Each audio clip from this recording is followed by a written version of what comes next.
Hello बच्चों, कैसे हैं सारे के सारे। Hello everyone. Hello hello hello. Present present present आने लग गई है। मज़ा आता है मुझे देख के, जब तुम लोग लिखते हो ना वहाँ पे present sir present sir present sir, बहुत सही लगता है मेरे को। बिल्कुल ऐसे फील आ जाती है मेरे को। बाद में लेक्चर शूट होता है तो मुझे भी दिखता है ना कि लेक्चर शूट हुआ है, तब मैं भी खोल के देखता हूँ और फिर मैं देखता हूँ वहाँ पे यार कितने सारे बच्चों को आ रहे हैं यार, present sir present sir present sir. मस्त लगता है मेरे को देख के। ठीक है, तो जो लोग ये करते आ रहे हो ज़रूर करते रहो। I really appreciate that. ठीक, जो लोग मेरे क्वेश्चन पूछने पर अपने कमेंट बॉक्सेस में आंसर डाल रहे हैं, really good, I really appreciate that. मुझे पता चल रहा है कौन कौन वहाँ पे सीरियसली बैठा हुआ है। Very good. ठीक है, तो थोड़ा ज्ञान लेते हैं आज। ठीक है, कल ज्ञान नहीं दिया था, बहुत दिन से ज्ञान आ रहा था ना, तो कल हमने कोई ज्ञान नहीं दिया। आज हम एक ज्ञान लेते हैं। एक ज्ञान, बहुत सिंपल ज्ञान है, ये शायरी नहीं है कोई, ज्ञान है बस, नॉर्मल ज्ञान। कि जहां तक रास्ता दिखाई दे वहां तक चलना जरूर। ठीक है, जहां तक तुम्हें रास्ता दिखाई देता है वहां तक जरूर चलना चाहिए, क्योंकि जब आप वहां पहुंच जाओगे तो उस पॉइंट पर आने के बाद फिर आपको आगे और रास्ते नजर आने लगेंगे। अगेन, लाइफ में कभी भी मौका मिले, कभी भी मौका मिले, ट्रैकिंग ज़रूर करना। ठीक है, बड़ा आयरॉनिकल है ये। मेरे दोस्त जानते हैं कि मैं बड़ा बार बार मना करता रहता हूँ ट्रैकिंग मत करना, मेरे को ट्रैकिंग नहीं करनी, मेरे को ट्रैकिंग नहीं करनी। बट जितनी भी मैंने ज़िंदगी में थोड़ी बहुत कभी ट्रैकिंग वगैरह अगर करी है, चाहे शॉर्ट ट्रैक हो, हाइकिंग करी हो, चाहे ट्रैकिंग करी हो, तो एक बहुत मज़ेदार चीज़ उसमें यही पता चलती है। जब आप ट्रैक करते हो यार, आप देखते हो आपको वहाँ इतनी ऊपर चढ़ाई पे जाना है, और चढ़ाई पे देखते ही सबसे पहला रिएक्शन ऐसे हो जाता है, यार वहाँ जाना है। वहीं एक तो मेंटल ब्रेकडाउन आता था देख के, सिर्फ देख के मेंटल ब्रेकडाउन आता था कि यार इतना ऊंचा कैसे चढ़ेंगे, घंटों लग जाएंगे इसमें तो। लेकिन फिर बस 5-10 मिनट की सांस भर के डिसाइड करते थे, नहीं चलना शुरू करते हैं। चलना शुरू करते थे। अब पहाड़ का रास्ता ऐसे तो है नहीं कि बस सीधी सीढ़ी है ऊपर चढ़ने की, कितने ट्विस्ट, कितने टर्न, पहाड़ पे भी ढलान है, पहाड़ पे भी चढ़ाई है, कितनी सारी जगह पत्थर गिरे होते हैं, कितनी सारी जगह पेड़ गिरे होते हैं। कभी कभी ट्रैकिंग में ऐसा भी हुआ है बीच रास्ते में बारिश आ गई हो, बारिश आने के बाद ओले पड़ने लगे हैं, और छोटे छोटे ओले नहीं, बिल्कुल बड़े बड़े ओले, कि अगर गिरे सर पे तो ब्रूज, निशान छोड़ जाएंगे सर पे, इतने बड़े ओले। बट स्टिल ये नहीं कि आप वापस लौट जाते हो, आप चलते हो, चलते जाते हो, क्योंकि जैसे जैसे आप ट्रैकिंग करते रहोगे एक टर्न पे आते हैं, अच्छा आपको आगे का रास्ता दिखता है, अच्छा इधर जाना है, ठीक है, फिर आप चलते हो चलते हो चलते हो, फिर और ऊंचाई पे पहुंचते हो, और ऊंचाई पे पहुंचने के बाद फिर आप देखते हो अच्छा वो रास्ता है। और फिर एक पॉइंट लिटरली ऐसा आता है जब आप खड़े होते हो एक एज पे, और एज पे खड़े होने के बाद जब आप ऐसे पीछे की तरफ देखते हो ना नीचे, तो आप देखते हो यार हमने वहां से स्टार्ट किया था, वो जगह इतनी सी दिखती है आपको, अब मंजिल यहां है और वो छोटी जगह वहां है, बिल्कुल छोटू सी इत्तू सी, लगता है यार वहां से यहां तक आ गए हम। फिर आप देखते हो टाइम कि यार कितना 1.5-2 घंटे में आ गए। तो ये कैसे होता है? आपकी डेडिकेशन से होता है। It is all your mental dedication. Mentally आपने कितना स्ट्रांग रखा है अपने आप को, आप कुछ भी कर सकते हो, यू कैन डू एनीथिंग। तो जहां तक भी रास्ता दिखता है उतने रास्ते तक फुल डेडिकेशन के साथ, बिना कोई भी एक एक्स्ट्रा चीज दिमाग में लाए, उतनी जगह चलते जाओ, उस डेडिकेशन एक प्रोसेस को फॉलो करके। बिल्कुल सोचने की जरूरत नहीं है आगे कितना सिलेबस पड़ा है, पढ़ा होगा। तुम्हारे चारों टीचर्स तुम्हारे लिए काम कर रहे हैं यहां पे। चारों टीचर्स का एम है सिलेबस अच्छे तरीके से टाइम पर कंप्लीट करना। ऐसा नहीं कि खाली सिलेबस कंप्लीट करा के छोड़ना है, अच्छे से प्यार से तुम लोग को साथ लेके चलना है और तुम्हें अपने गोल तक हमें पहुंचाना है। तो चारों टीचर्स उसी में लगे हुए हैं कि कैसे अच्छे तरीके से तुम्हें गोल तक पहुंचाया जाए। ठीक है, तो प्रोसेस को ट्रस्ट करो, टीचर को ट्रस्ट करो, जो वो करा रहे हो उसे बिल्कुल दिमाग में सेट करो। देखो तुम हो बच्चे, अब जबरदस्ती तुम सोचोगे ना हमने तो ये ऐसे पढ़ा था, हमने तो ये पढ़ा था, हमने तो वो पढ़ा था, तो तुम स्टूडेंट नहीं, तुम खुद अपने टीचर बनने की कोशिश कर रहे हो। जहां तुम ये लाना शुरू कर देते हो ना कि यार मैंने तो ये पढ़ा था, मैंने तो ये पढ़ा था, मैंने तो ऐसा किया था, मैंने तो वहां से ऐसा देखा था, तो तुम जो टीचर देना चाह रहे हो उसके लिए रिसीव नहीं कर रहे, you are not at the receptive end. तुम एक डिफेंसिव प्लेयर की तरह प्ले कर रहे हो कि जो तुम्हें टीचर दे रहा है पहले तुम जज कर रहे हो उससे कि ये सही है, गलत है, ऐसा था, नहीं था। खुले हाथों से आप जब, विद्या भी एक ऐसी चीज है जिसे आप ग्रहण कर रहे हो, ठीक है। अब विद्या का जब आप ग्रहण कर रहे हो ना, तो आप अपने तरफ से दिमाग नहीं लगते मुझे ऐसा चाहिए, मुझे ऐसा नहीं चाहिए, मुझे ऐसे पढ़ना है, मुझे वैसे नहीं पढ़ना, मुझे ये क्वेश्चन चाहिए, मुझे वो क्वेश्चन नहीं चाहिए, मुझे ये टॉपिक चाहिए, मुझे वो टॉपिक नहीं चाहिए। टीचर अपनी तरफ से बेस्ट और अपने एक्सपीरियंसेस के बेसिस पर आपको बता रहे हैं चीजें। प्रोसेस बहुत सिंपल है। नीट को क्लियर अगर आपको करना है तो नीट को क्लियर करने का ना बहुत सिंपल तरीका है। जितने महीने जिस टीचर के साथ जुड़े हो उसकी एक एक बात को पत्थर की लकीर मान के एज इट इज फॉलो करते जाओ, एज इट इज। ये सिंपल ट्रिक है, सबसे सिंपलेस्ट। अपना दिमाग तुम्हें नहीं लगाना है। तुम हमारे सामने बैठे हो, तुम हमारे साथ बैठे हो, हम तुम्हें गलत रास्ते पे थोड़ी लेके जाने के लिए आए हैं, तुम्हें सही रास्ते पे लेके जाने के लिए आए हैं। तो बस हाथ पकड़ो और बस जैसे जैसे लेके जा रहे हैं मस्त चलते रहो, ठीक है। क्राइम पेट्रोल वाले टीचर थोड़ी हम कि लेके तुम्हें जाके खाई में धक्का मारना चाहते हैं। जितना ऊंचा तुम उठोगे उतना ऊंचा हमारा नाम उठेगा, तुमसे हमारी पहचान बनती है। तो हम तुम्हें 100 कदम आगे देखना चाहते हैं अपने से भी, समझे। तो आज का ये ज्ञान है कि जहां तक रास्ता दिखता है वहां तक जरूर चलना है, पूरे डेडिकेशन से, बिना फालतू सोचे समझे चलना है, और वहां आने के बाद आगे के सारे रास्ते अपने आप दिखने लग जाएंगे। So with this note, your अग्रिम sir welcomes to your Drona batch, ठीक है जी। तो सारे मस्त मस्त शिष्य और शिष्याएं, आप सबका स्वागत है वापस से। इस लेक्चर को अब हम जब देखेंगे तो आज का जो हम लेक्चर करने वाले हैं उसमें अब हम क्या देखेंगे, पोस्ट फर्टिलाइजेशन चीजें, ऐसे स्ट्रक्चर और इवेंट्स देखना है जो फर्टिलाइजेशन के बाद होंगे। अभी तक हमने क्या देखा था, लास्ट क्लास के नोट्स खोलो, लास्ट क्लास के नोट्स खोलो अपने। लास्ट क्लास में क्या देखा था हमने, करेक्ट, हमने स्टार्ट कर लिया था कि भाई पोलन ग्रेन स्टिग्मा पे आने के बाद कैसे एक दूसरे से इंटरेक्ट कर रहे हैं। कैसे इंटरेक्ट करते हैं, केमिकल्स के थ्रू इंटरेक्ट करते हैं, वेरी गुड।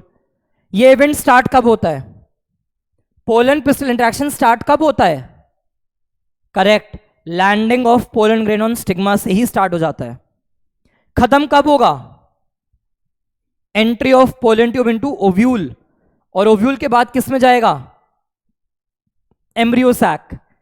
एम्ब्रियो सैक के कौन से सेल में पोलन ट्यूब एंटर होती है, सिनर्जिड। सिनर्जिड का कौन सा स्ट्रक्चर गाइड करता है, फिलीफॉर्म अपैरेटस, वेरी गुड। ये हुई ना बात। अब मुझे पता चल रहा है कि हाँ तुम लोगों ने रिवीजन सीरियसली लिया है। जो भी प्रीवियस लेक्चर में पढ़ा तुम बैठ के अपने स्क्रीन के आगे आंसर दे पा रहे हो, कैसे, रिवीजन की ना। जिन्होंने भी रिवीजन स्ट्रैटेजी स्ट्रॉन्ग करी है उन्होंने आंसर देना शुरू कर दिया है। अब अपनी इंप्रूवमेंट खुद देख सकते हो, ठीक है। तो पोलन पिस्टल इंटरेक्शन पड़ी थी सारी कि कैसे कैसे पोलन ट्यूब ग्रो करती है और अल्टीमेटली गैमीट रिलीज कर देगी।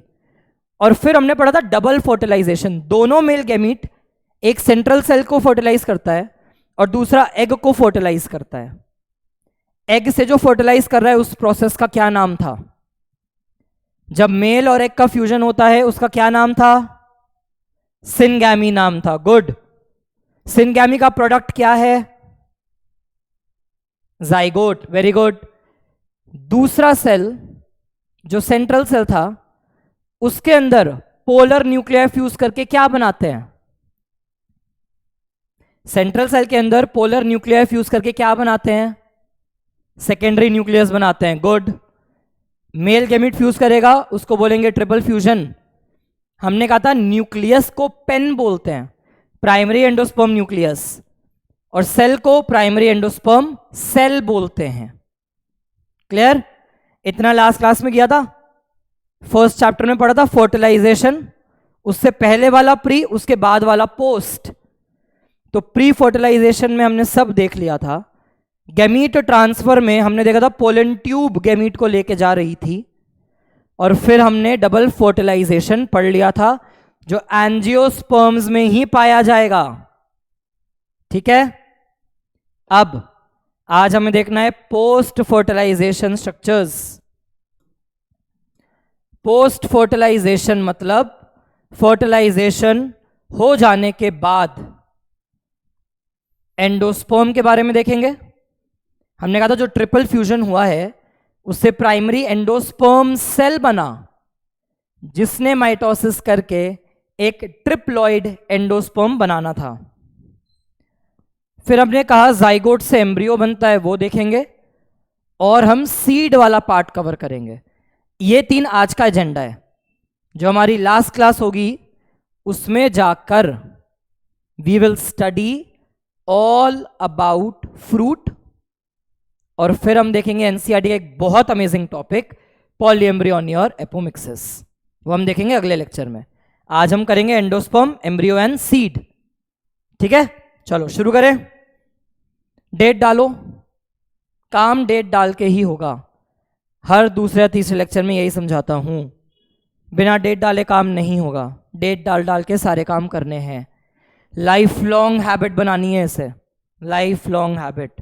Whatever you are doing, whenever you are doing, put a date and then do the task. आप जीवन में जो भी काम करेंगे आगे से, कोई भी लिखा पढ़ी का काम करेंगे, हमेशा वहां पे डेट डाल के करेंगे।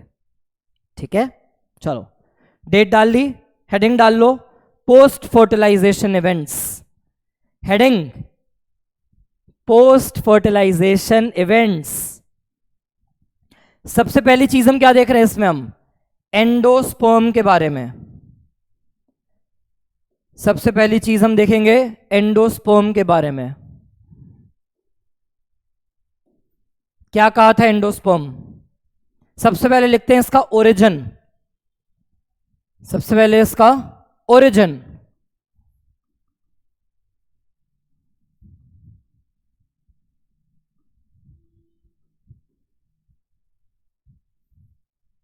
Develop from dash.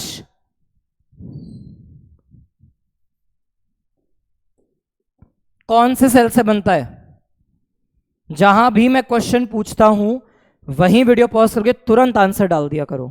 ठीक है, तुम आपस में कंपटीशन ऐसे ही चेक कर सकते हो अपना, कौन कितने ज्यादा क्वेश्चंस के मेरे आंसर दे पा रहा है। तो एंडोस्पर्म का ओरिजिन क्या था? Correct, primary endosperm cell.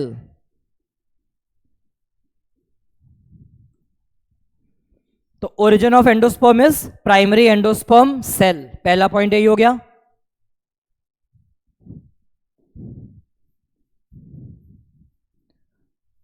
Through dash division. Through dash division कौन से टाइप का सेल डिवीजन किया गया होगा? कौन से टाइप का सेल डिवीजन किया गया होगा? Good.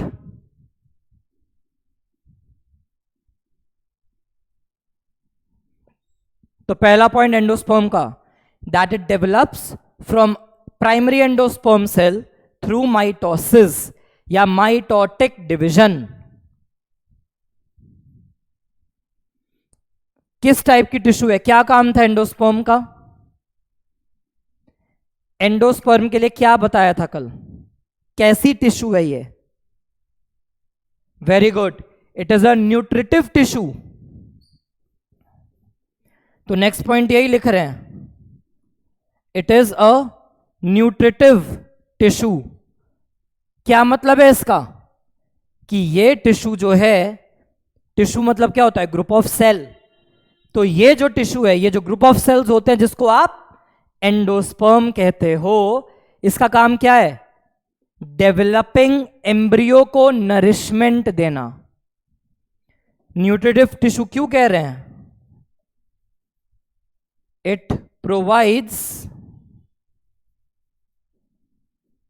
Nourishment to developing embryo. Embryo को ग्रो करने के लिए भाई खाना चाहिए, नरिशमेंट चाहिए, तो it provides nourishment to developing embryo, इसलिए न्यूट्रिटिव टिश्यू है। That is why it is a nutritive tissue.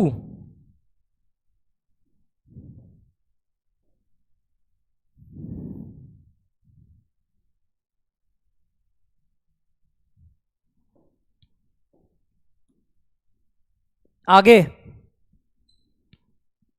Primary endosperm cell से बना। क्वेश्चन देखो, यहीं पे तुम्हारे क्वेश्चन के आंसर हैं सारे, क्वेश्चन यही आते हैं। एंडोस्पर्म कौन से सेल से बना था? तो या तो आप बोलोगे सेंट्रल सेल और मेल गैमीट के फ्यूजन से, एक ये आंसर हो सकता है। दूसरा आंसर क्या हो सकता है? सेकेंडरी न्यूक्लियस और मेल गैमीट के न्यूक्लियस के फ्यूजन से हो सकता है। तीसरा आंसर क्या हो सकता है? दो पोलर न्यूक्लियाई और एक मेल गैमीट के फ्यूजन से हो सकता है, या फिर प्राइमरी एंडोस्पर्म सेल के माइटोसिस से हो सकता है। क्वेश्चन आएगा भाई कैसी टिश्यू है? न्यूट्रिटिव टिश्यू है। क्वेश्चन आएगा क्या काम है? एम्ब्रियो को नरिशमेंट देने का काम है। फिर एनसीईआरटी की एक लाइन लिखो, एनसीईआरटी की लाइन लिखो, endosperm development, endosperm development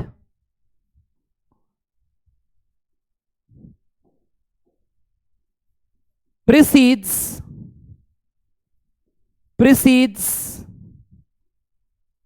embryogenesis. Endosperm development precedes embryogenesis. Embryogenesis का मतलब है embryo development. Endosperm development precedes embryogenesis. Embryo बनने से पहले एंडोस्पर्म बनना शुरू हो जाता है। लिख लो अपनी भाषा में, वहां पे तुम जिस भी लैंग्वेज में, लोकल लैंग्वेज में बातचीत करते हो, उस लोकल लैंग्वेज में लिख लो that before embryo development endosperm development begins. Embryo बनने से पहले एंडोस्पर्म बनना शुरू होता है। Endosperm development begins before embryo development. Precede मतलब क्या है? पहले।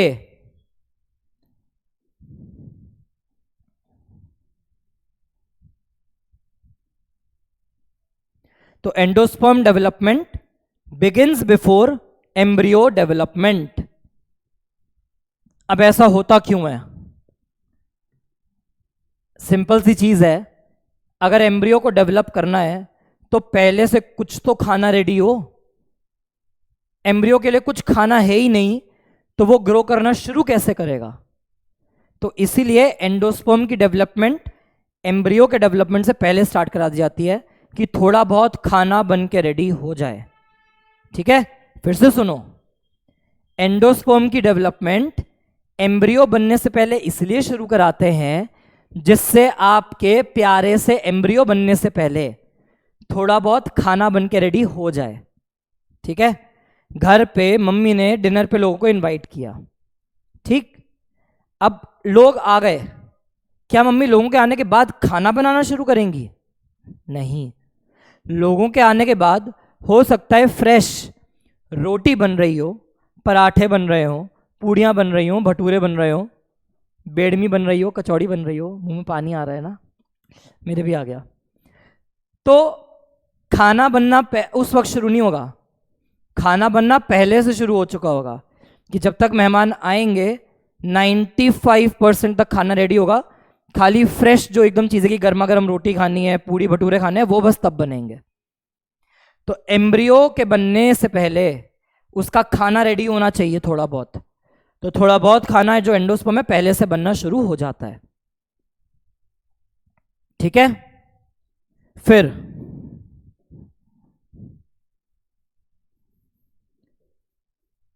अगर हम बात कर रहे हैं एंजियोस्पर्म्स की, तो एंजियोस्पर्म्स में endosperm is usually triploid.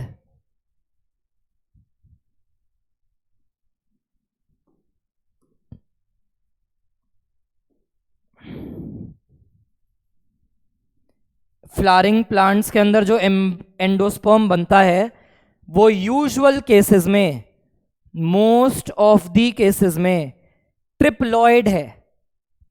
Haploid मतलब हर चीज की सिंगल कॉपी, डिप्लॉइड बताया था हर चीज की 2 कॉपी, ट्रिप्लॉइड में हर चीज की 3 कॉपी। और ये ट्रिप्लॉइड कैसे बना था? आया होगा दिमाग में, सर ये ट्रिप्लॉइड कैसे है? जिनके भी मन में ये क्वेश्चन आया है कि ये ट्रिप्लॉइड कैसे है, इसका मतलब अगेन आपकी रिवीजन मिस हो रही है। साथ साथ बताता जा रहा हूं कि कहां कहां तुम मिस कर रहे हो चीजें, उन पे वर्क करते रहो।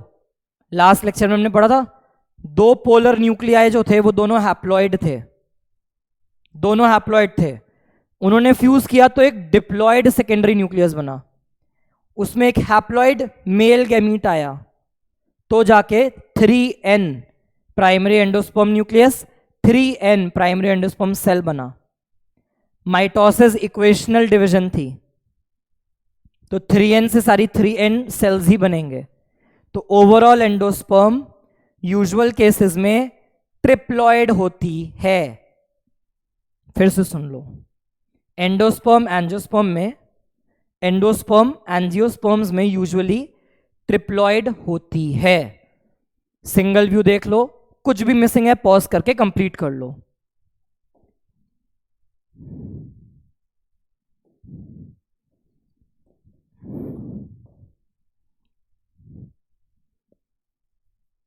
ठीक, अब हम कुछ एक्सेप्शंस लिख लेते हैं यहां पे।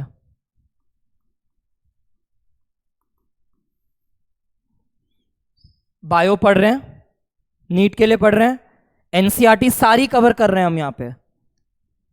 हर क्लास में एनसीईआरटी रीड करा रहा हूं। मैंने कहा जब तक मुझे टाइम मिलेगा मैं एनसीईआरटी साथ साथ रीड कराऊंगा।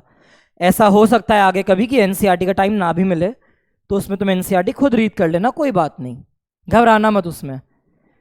मेरे बच्चे हो तुम सारे, घबराना नहीं है।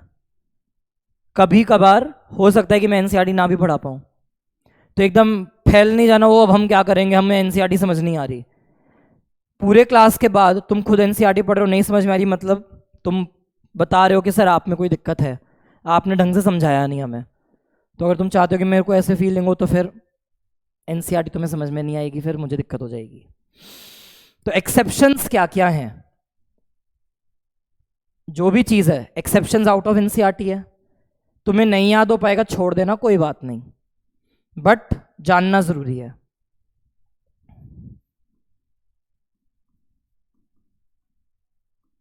एंजियोस्पर्म्स के ही एक्सेप्शन लिख रहे हैं हम। एक पौधा होता है इनोथेरा, एक पौधा है उसका नाम है इनोथेरा, उस पौधे में एंजियोस्पर्म के ही एक्सेप्शंस हैं। डिप्लॉयड एंडोस्पर्म पाया जाता है। क्यों पाया जाता है, कैसे पाया जाता है, वो सब याद नहीं रखना। जो चीज मैं खुद तुम्हें नहीं बता रहा उसके पीछे मत भागना कभी, ठीक है? तो इनोथेरा नाम का एंजियोस्पर्म है, उसमें डिप्लॉयड एंडोस्पर्म होता है, ये एक एक्सेप्शन है एंजियोस्पर्म का।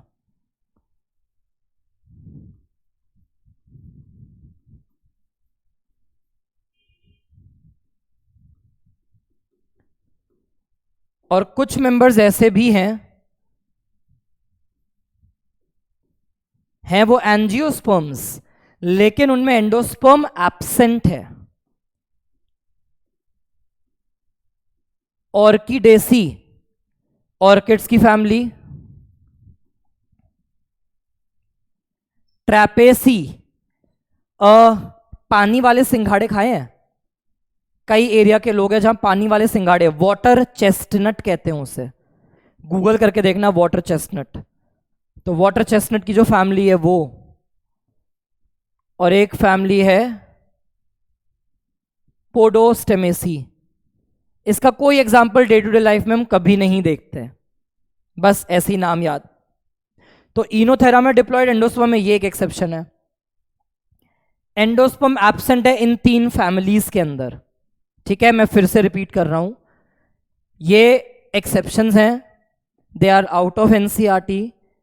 याद अगर नहीं कर पाओगे तो कोई बात नहीं है, घबराना मत इनसे। ठीक है, चाहो तो कॉपी में एक्सेप्शंस पे लिख लो नॉट इंपॉर्टेंट, लिख लो कॉपी में नॉट इंपॉर्टेंट, छोड़ने का मन करे छोड़ देना। याद है स्टार्टिंग में बताया था पॉलिनेशन में भी, bird pollination, bat pollination, snake pollination, खाली नॉलेज के लिए है। पढ़ रहे हो यार ये सब्जेक्ट सारा का सारा, पता हो, अच्छा लगता है, याद करने की जरूरत नहीं है, ये भी खाली नॉलेज के लिए लिखवा रहा हूं सारी। तो इनोथेरा और इसका केस, इसके अलावा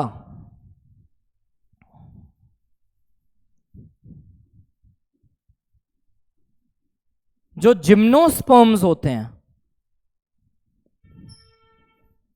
gymnosperms have haploid endosperm.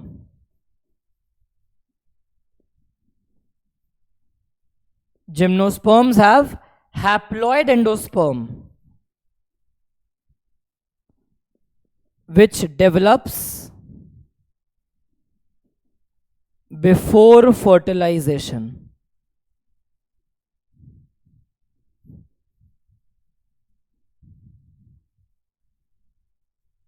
From megaspore.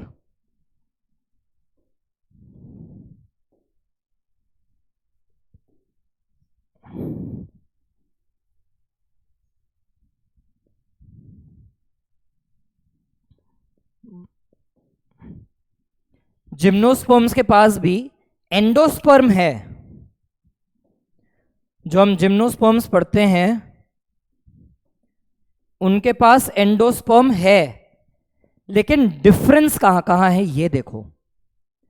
Angiosperm में हमने कहा था, एंजियोस्पर्म में क्या याद रखना है कि यूजुअली ट्रिप्लॉइड एंडोस्पर्म है, ये याद रखना है। जिम्नोस्पर्म में हैप्लॉइड एंडोस्पर्म मिलते हैं। फिर हमने क्या पढ़ा, ये सारा टॉपिक हम कहां देख रहे हैं, post fertilisation.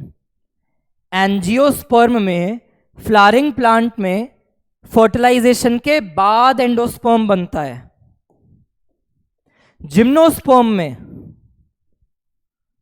Endosperm pre fertilisation होता है, फर्टिलाइजेशन से पहले ही जो मेगास्पोर है, जो मेगास्पोर है उसने एंडोस्पर्म बना रखा है।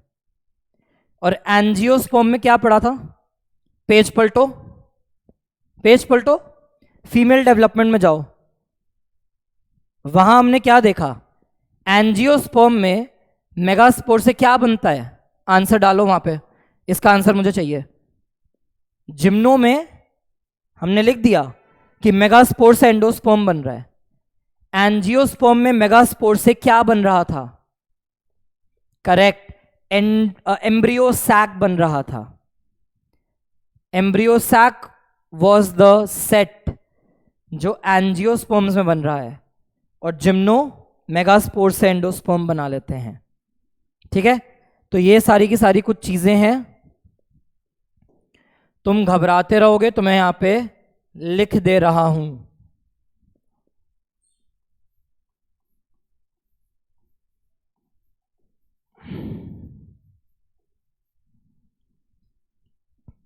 नहीं याद हो पाएगा कोई बात नहीं, but as your botany teacher ये मेरी जिम्मेदारी है कि ये थोड़ी थोड़ी एक्स्ट्रा इंफॉर्मेशन भी मैं तुम्हें बताऊं, और यही मेरी भी जिम्मेदारी है कि मैं तुम्हें यह भी बताऊं कि ये कितने इंपॉर्टेंट है या नहीं। तो पहले भी एक जगह बताया था कि वो खाली नॉलेज के लिए था, ये भी तुम्हारे नॉलेज के लिए है। याद कर लोगे तो शायद फायदा मिल जाए। कभी कभी ऐसा हो जाता है कि आउट ऑफ एनसीईआरटी 1 या 2 क्वेश्चंस आ जाते हैं, कभी कभी हो जाता है, तो आप रिस्क नहीं ले सकते, तो इसलिए बस लिखवा दिया है। हो जाए याद तो भला हो सकता है, नहीं तो कोई बहुत बड़ा नुकसान नहीं होने वाला। देख लो सिंगल व्यू में। फिर नेक्स्ट, एंडोस्पर्म के टाइप्स। एंडोस्पर्म के टाइप्स।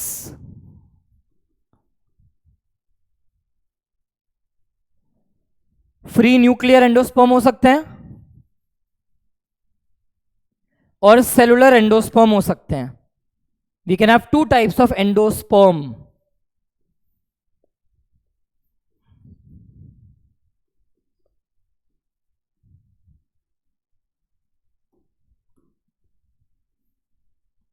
एनसीईआरटी ने खुद कहा है that free nuclear is the most common type. NCERT ने लिख के दिया है that free nuclear is the most common type.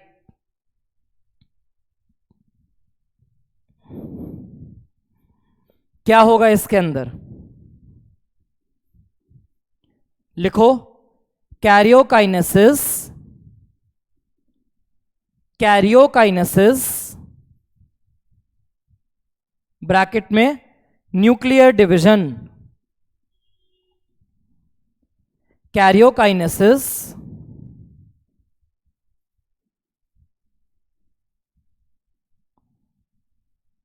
is not followed by cytokinesis.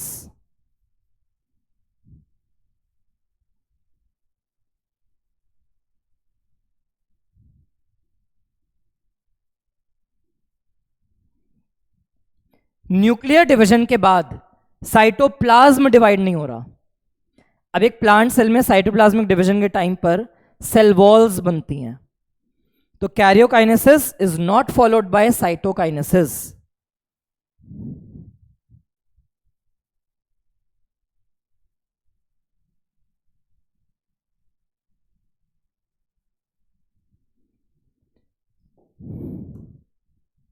Karyokinesis हो रही है, न्यूक्लियस माइटोसिस से डिवाइड कर रहा है, लेकिन उनके बाद सेल वॉल्स नहीं बन रही, सेल वॉल नहीं बन रही, तो उनके साइटोप्लाज्म डिवाइड नहीं हो रहे।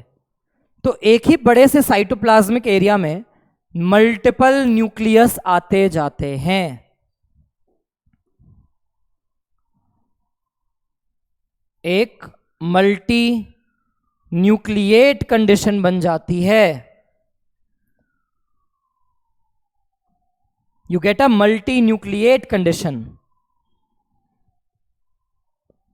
और सेलुलर की अगर हम बात करें,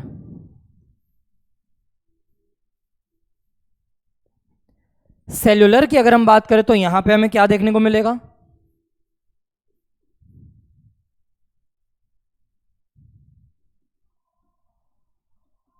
Karyokinesis occurs and cytokinesis follows। Karyokinesis भी हो रही है और साइटोकाइनेसिस भी हो रही है। सेल वॉल्स बनती जाएंगी धीरे धीरे, सेल वॉल फॉर्मेशन होती जाएगी।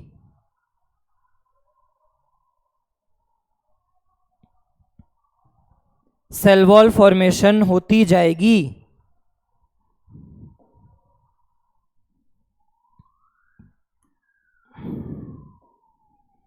सिंगल व्यू में एक बार देख लो, वापस से सुन लो, ऐसे ऐसे बैठ के सोच लो क्या बोल गए ये, है ना? बहुत सारे बच्चे मुझे बताइए यही सोच रहे होते हैं, क्या बोल रहे हैं ये, क्या बोल रहे हैं ये। फोकस बहुत इंपॉर्टेंट है, फोकस। सुनो क्या बोल रहा हूं। फ्री न्यूक्लियर, न्यूक्लियस सारे फ्री हैं। क्यों है फ्री? क्योंकि उनके पास सेल वॉल फॉर्मेशन नहीं हो रही है, न्यूक्लियर डिवीजन चलता जा रहा है। लेकिन उस टाइम पर साइटोकाइनेसिस उस टाइम पर नहीं हो रही है, तो free nuclear multi nucleate condition बनती जाती है। अगर कैरियोकाइनेसिस के बाद साइटोकाइनेसिस हो रही है तो वो कहलाता है cellular process, then it is known as cellular process.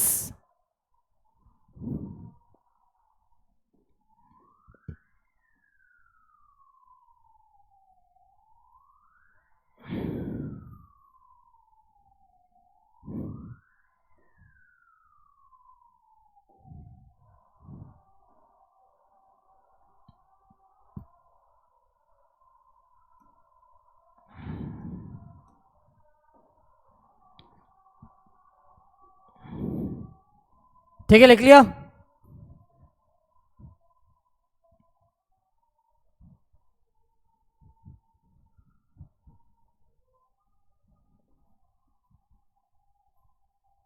आगे देखते हैं।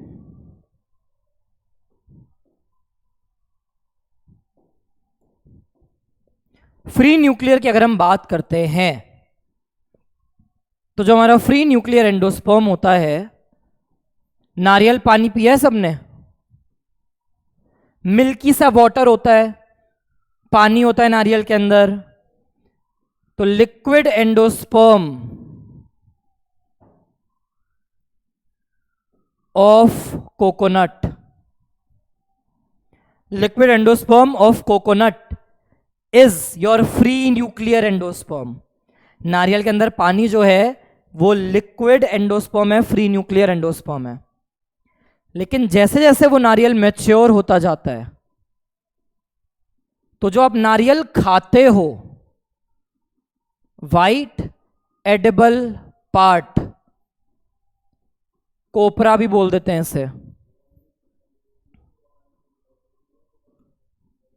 जो नारियल आप सफेद कलर का खाते हो, जिसकी आप चटनी बनाते हो, वो सारा सेलुलर एंडोस्पर्म है।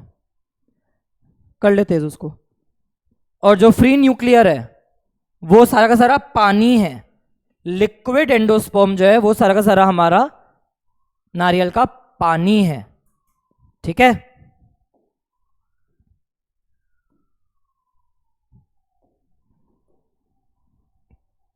लिक्विड एंडोस्पर्म और सेलुलर।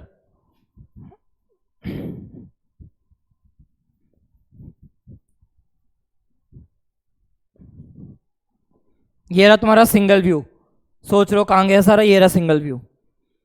जो खाते हो वो सेलुलर, जो पीते हो वो फ्री न्यूक्लियर। होता कैसे है काम? अब हमने बना दिया अपना नारियल। अब नारियल के अंदर स्टार्टिंग में फ्री न्यूक्लियर माइटोसिस होती रहती है।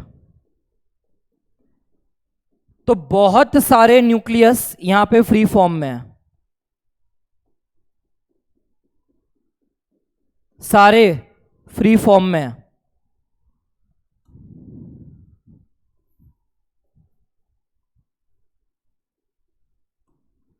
तो स्टार्टिंग में सारा का सारा एंडोस्पर्म कैसा है आपका?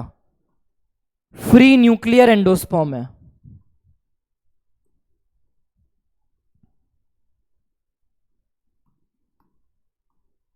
नारियल का केस देख रहे हैं हम। स्टार्टिंग में सिर्फ नारियल में पानी होता है। आज ही शाम को या कल जाना नारियल पानी आसपास जहां मिलता हो, वो तुमसे बोलेगा कि बिना मलाई वाला नारियल चाहिए या मलाई वाला चाहिए। हुआ है ऐसा कभी? तो वो क्यों पूछता है ऐसा? अगर बहुत यंग स्टेज में उस कोकोनट को तोड़ा गया था पेड़ से, तो उसमें सिर्फ पानी ही पानी होगा, उसमें मलाई नहीं होती। मलाई जो होती है वो उसके सेलुलर वाले पार्ट को बोलते हैं। तो स्टार्टिंग में खाली नारियल में पानी होता है। जैसे जैसे ये कोकोनट मैच्योर होता जाएगा, जैसे जैसे ये कोकोनट मैच्योर होता जाएगा, इनके न्यूक्लियस में धीरे धीरे साइटोकाइनेसिस स्टार्ट हो जाती है। साइटोकाइनेसिस स्टार्ट होगी तो क्या होगा? सेल वॉल बनने लग जाएगी। और यही सेल वॉल जैसे जैसे बनती जा रही है, न्यूक्लियस धीरे धीरे साइड में अरेंज होते जा रहे हैं।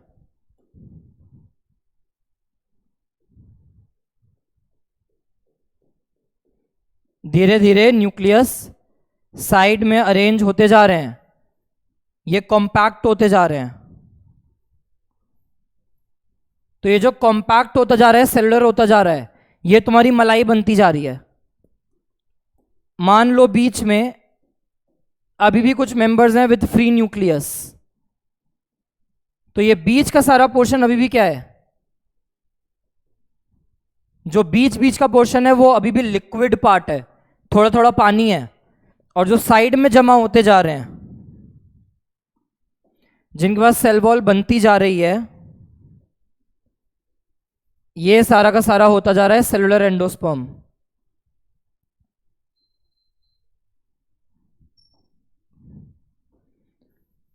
इसी नारियल को और टाइम तक छोड़ दो, धीरे धीरे धीरे धीरे क्या होगा, एकदम सूखा सा नारियल ब्राउन कलर का हो जाता है। उसमें भी जब तुम फोड़ोगे उसे तो पानी कम निकलता है और खाने वाला पार्ट मोटा होता जा रहा है। तो वो सारी की सारी मलाई कॉम्पैक्ट होती जा रही है, वो मलाई जमती जा रही है, जमती जा रही है, जमती जा रही है, थिक लेयर बन जाती है। फिर एक टाइम आता है जब वो नारियल और सूख जाता है। एक टाइम बाद जब वो नारियल और सूख जाएगा तो उस नारियल के सूखने के बाद उसमें सिर्फ और सिर्फ कॉम्पैक्टली अरेंज्ड व्हाइट वाला एडिबल पार्ट रह जाता है। अंदर का पार्ट हॉलो रहेगा, अंदर का पार्ट सारा का सारा हॉलो है। सिर्फ सफेद रंग का खाने वाला हिस्सा होगा बिना पानी के। तो डिपेंड करता है नारियल को आप किस स्टेज में देख रहे हो। बिल्कुल यंग होगा तो खाली पानी है, फ्री न्यूक्लियर एंडोस्पर्म। कोई मिडिल स्टेज है तो उसमें आपको खाने वाला मलाई का पोर्शन थिक या थिन हो सकता है, पानी भी अंदर हो सकता है। तो इसमें डबल एंडोस्पर्म स्टेज है। अब डबल एंडोस्पर्म स्टेज आ चुकी है, सेलुलर भी है, फ्री न्यूक्लियर भी है। और फिर वही नारियल को और मैच्योर होने छोड़ दो तो जितना पानी वाला पार्ट है सब कंडेंस हो के सिर्फ और सिर्फ क्या बना लेगा, सारा का सारा सेलुलर एंडोस्पर्म। तो कोकोनट का ये फीचर है कि धीरे धीरे free nuclear endosperm changes into cellular endosperm, cell wall बनती जाती है। सिंगल व्यू में देख लो, इतना ही है सारा एंडोस्पर्म का पार्ट।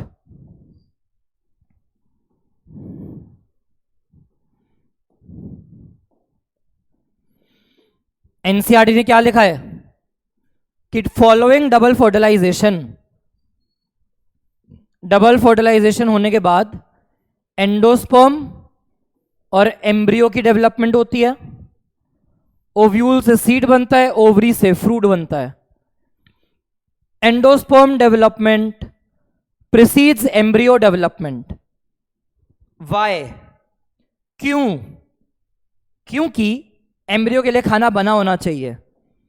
मैंने हमेशा कहा था हर क्लास से पहले एनसीईआरटी रीड जरूर करके आना।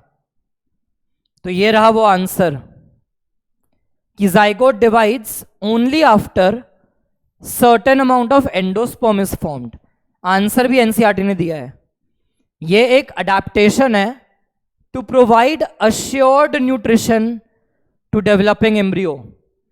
तो यहां से पता चल गया एंडोस्पर्म इज न्यूट्रिटिव टिश्यू। समझे? एनसीईआरटी में सब कुछ है, ऐसे ही लिंक करके पढ़ना है तुम्हें। एनसीईआरटी ऐसे ही लिंक करके पढ़ी जाती है जैसे मैं तुम्हें समझा रहा हूं। Primary endosperm is the cell is the origin, divides repeatedly by mitosis and forms triploid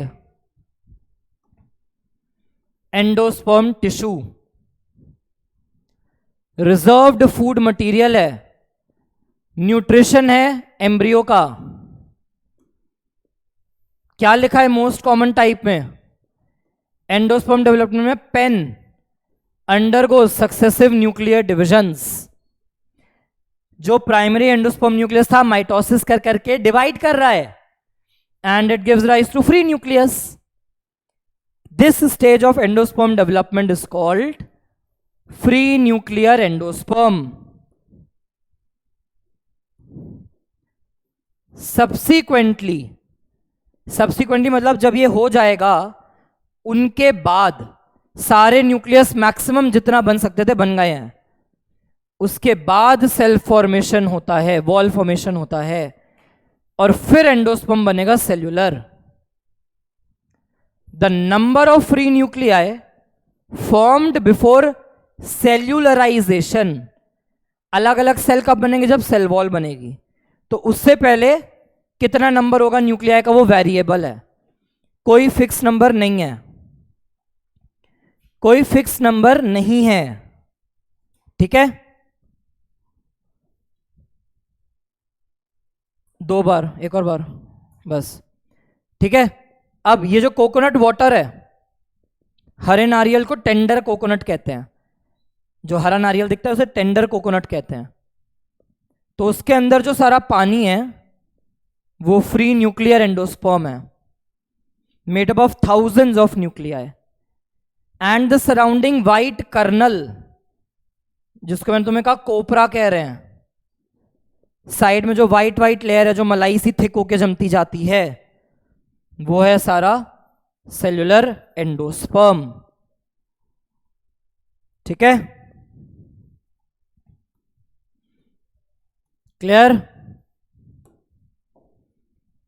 clear है इतना? कमेंट बॉक्स में डालना शुरू कर दो। ये चीज देखो, इधर मेरी मोटिवेशन कब आएगी पढ़ाने की? जब मुझे दिखेगा हर क्लास के बाद कि हाँ तुमने मेरे हर बात का जवाब दिया है, वरना मैं क्यों ऐसे तुमसे बात करके पढ़ाऊंगा? फिर तुम्हें सिंगल पढ़ाता जाऊंगा पढ़ाता जाऊंगा पढ़ाता जाऊंगा। तो मैं अगर तुमसे बिल्कुल वैसे बात कर रहा हूं जैसे अभी तुम मेरे सामने हो, तो तुम्हें भी वैसे ही रिप्लाई करना है जैसे कि तुम डायरेक्टली मेरे सामने बैठ के पढ़ रहे हो। ठीक है, तो क्या उतना समझ में आ गया है सबको? चाहे दिल डालो, चाहे फायर डालो, चाहे थम्स अप डालो, जो मर्जी डालो, बट पता चलना चाहिए मुझे कि हां तुम्हें समझ में आ रहा है। ठीक है, very good. Next heading embryo development. Embryogenesis का ही मतलब है, जेनेसिस मतलब होता है किसी चीज का बर्थ, किसी चीज का सिंथेसिस, किसी चीज का बनना। डाल लो हेडिंग,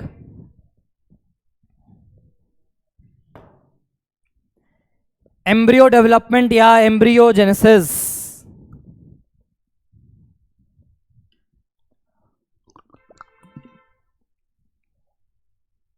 कई बार पानी साइड में जाके भी तो, कई बार तुम्हारे सामने भी जाओ, तुम्हें फील आए कि हाँ सब असलियत है।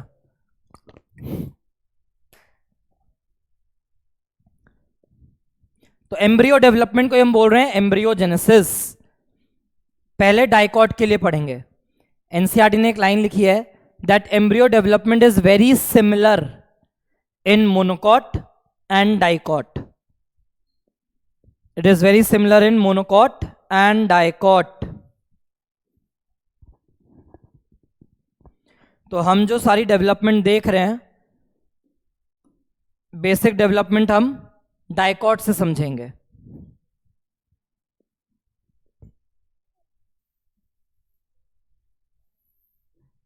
ओवरी थी,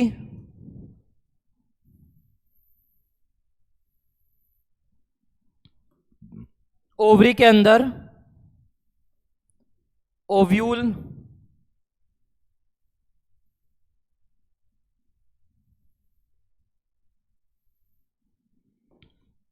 और हमने क्या कहा, इसके अंदर था एम्ब्रियो सैक। फर्टिलाइजेशन हो जाने के बाद एंटीपोडल्स डीजेनरेट हो जाते हैं, दोनों सिनर्जिड्स डीजेनरेट हो जाते हैं, और तुम्हारे पास क्या आ चुका होगा? तुम्हारे पास माइक्रोपाइलर एंड पे बन के आ चुका है तुम्हारा जाइगोट, और तुम्हारे पास साथ में आ चुका है तुम्हारा ऊपर का जो सेल है सारा का सारा अब हमारा primary endosperm cell. Primary endosperm cell का तो हमने पढ़ लिया, वो तो अपना माइटोसिस करा करा के अपना एंडोस्पर्म बनाता जा रहा है। लेकिन इस जाइगोट का क्या होगा? हमने पढ़ा था ऊपर वाली साइड चलाजल एंड और ये ओपनिंग माइक्रोपाइलर एंड। क्या होगा अब यहां पे? ये है मेरा जाइगोट, चलाजल एंड ऊपर लेके चल रहे हैं, माइक्रोपाइलर एंड हम नीचे लेके चल रहे हैं। तो यहां पे एक एसिमेट्रिक माइटोसिस होती है। जब भी हम ये वर्ड लगाते हैं ना एसिमेट्रिक, तो एसिमेट्रिक से हमें पता चल जाता है कि अनइक्वल साइज के सेल बनेंगे, बस ये पता लग जाता है हमें। तो होता क्या है अब यहां पे? चलाजल एंड की तरफ एक छोटा सेल बना है, माइक्रोपाइलर एंड की तरफ एक बड़ा सेल बनता है। We get 2 cells, chalazal end के साइड पे छोटा सेल, माइक्रोपाइलर वाले साइड पे बड़ा सेल। इस छोटे सेल को हम कहते हैं एम्ब्रियोनल सेल। ये एम्ब्रियो बनाएगा। और इस बड़े सेल को हम बोलते हैं सस्पेंसर सेल।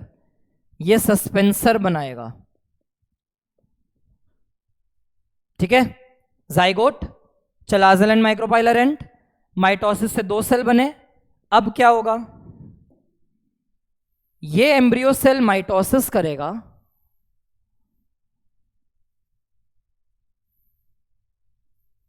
और माइटोसिस कर करके 8 सेल्ड स्ट्रक्चर बना देगा।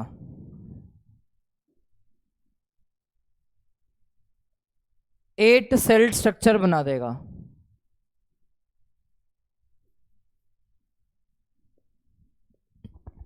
ठीक है, 8 सेल स्ट्रक्चर। और ये जो सस्पेंसर है, सस्पेंसर भी माइटोसिस करता है।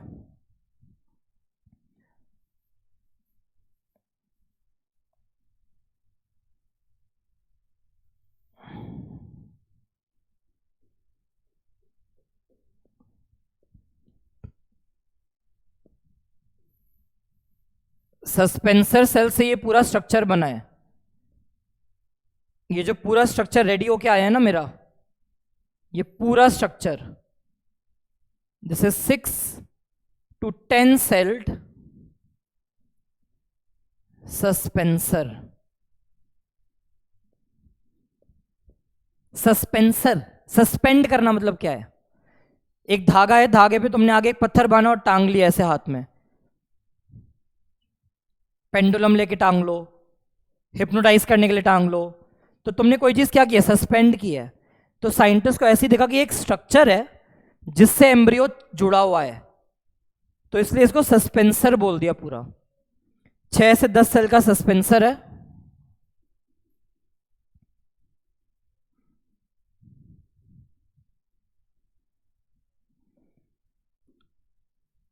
एम्ब्रियोनल सेल में माइटोसिस हुई तो उससे ये जो स्ट्रक्चर बना है, ये जो पूरा स्ट्रक्चर है, this structure is known as 8 celled pro embryo.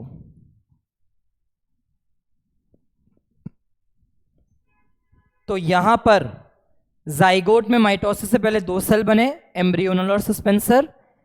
Embryonal division कर करके 8 सेल्ड स्ट्रक्चर बना रहा है, और सस्पेंसर सेल माइटोसिस करके सस्पेंसर बना रहा है।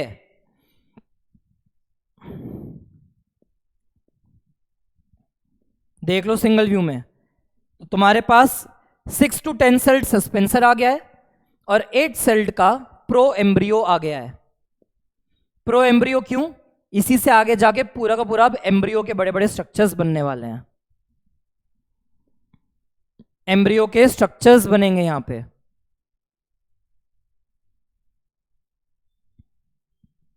ठीक है, बढ़े आगे। अब बस एनसीईआरटी की चीजों को ध्यान रखना है।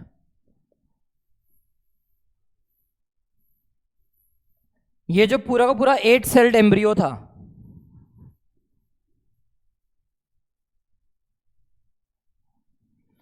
ये डिवीजन कर करके, जब ये डिवीजन करता है तो धीरे धीरे ये चेंज होने लगता है into a globular embryo. It changes into globular embryo. और जैसे जैसे ये चेंज होता जाएगा वैसे वैसे सस्पेंसर छोटा होता जाएगा।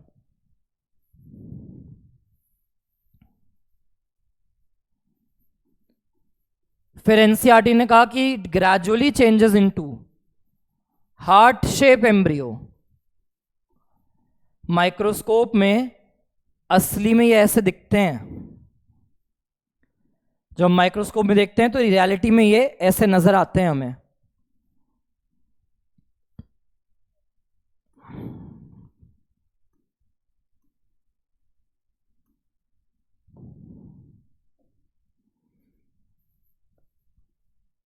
ग्रेजुअली सस्पेंसर छोटा होता जा रहा है,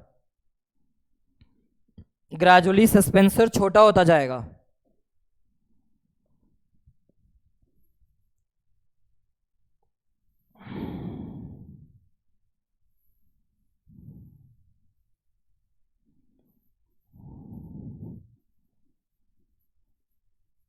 फिर ये और ज्यादा चेंज हो जाता है किसमें? ये वाली शेप एनसीईआरटी ने नहीं बता दी, हम बस बीच में इंटरमीडिएट डायग्राम बना के छोड़ देंगे इसलिए।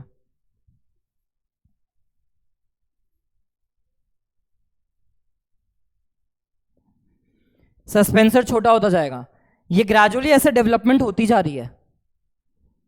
जो हमारा ये 8 सेल्ड स्ट्रक्चर था,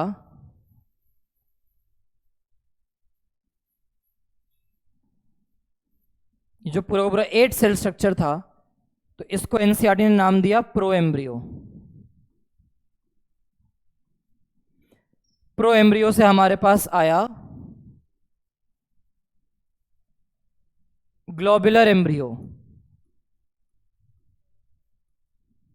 फिर हमारे पास आया heart shape embryo.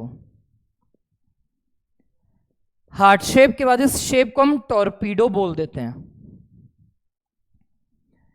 Just a minute, heart shape के बाद इस शेप को आप टॉर्पीडो शेप बोल देते हो।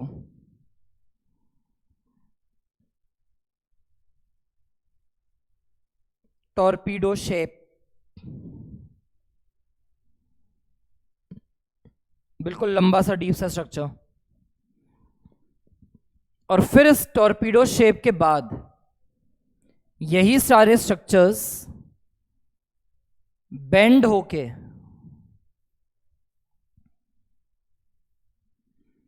इस टाइप के स्ट्रक्चर में चेंज हो जाते हैं।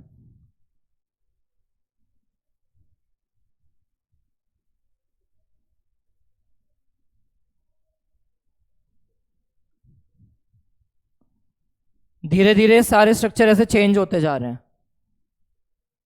सेल डिवीजन चलती जाएगी और एम्ब्रियो डेवलप करता जाएगा।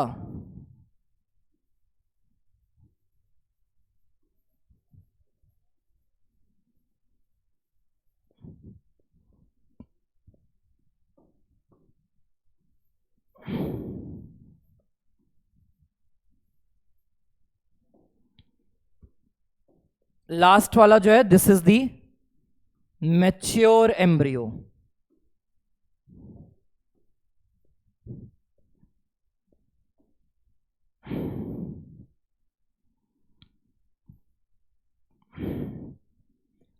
धीरे धीरे सस्पेंसर छोटा होता चला जाता है।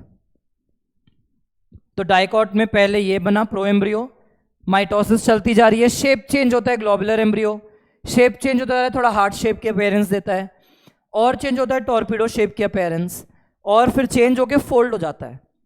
जैसे आप सबने कभी ना कभी कहीं तो देखा होगा, कहीं तो पढ़ा होगा, मदर के यूट्रस में ह्यूमन बेबी पूरा कॉइल्ड फॉर्म में होता है, ऐसे यहां आते आते भी पूरा कॉइल्ड फॉर्म आ जाता है। सिंगल व्यू देख लो, कुछ मिसिंग है तो रिटर्न वर्क कर लो।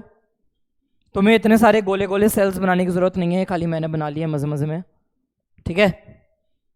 ज्यादा ही भावुक हो जाता हूं मैं सेल्स बनाते टाइम।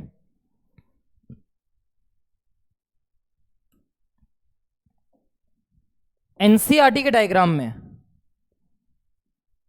एनसीईआरटी के डायग्राम में माइक्रोपाइलर एंड ऊपर है, सॉरी यहां पे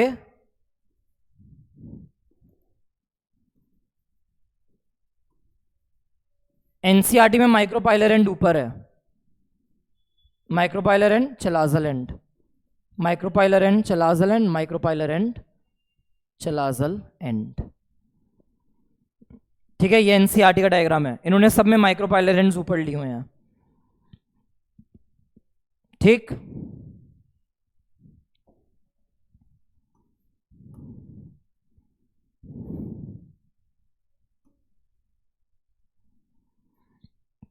जब हम फाइनल डायग्राम बनाते हैं यहां पे,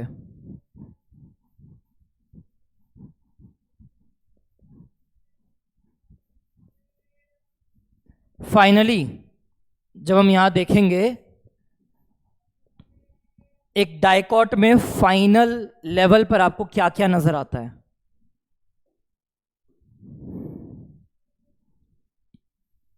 तो ये जो हम फोल्ड वाला डायग्राम बनाते हैं ना,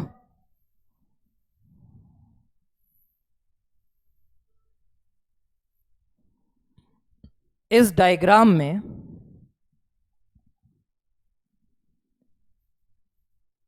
ये जो सारी टिश्यू है,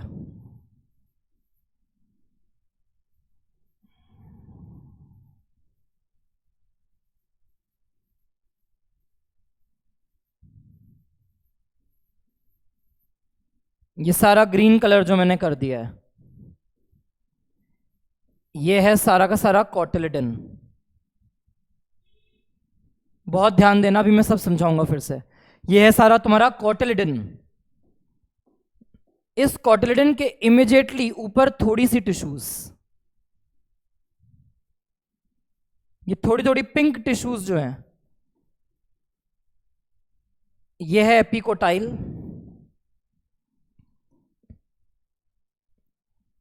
बिल्कुल टिप पर यहां पर जो सेल्स होंगे एपिकोटाइल के भी ऊपर, ये होंगे प्लूम्यूल के सेल्स।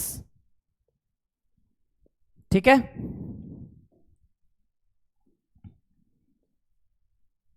नीचे का सारा एरिया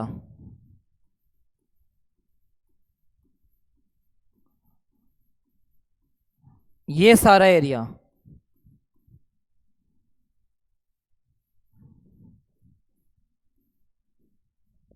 इस सारे एरिया को कहा जाता है हाइपोकोटाइल।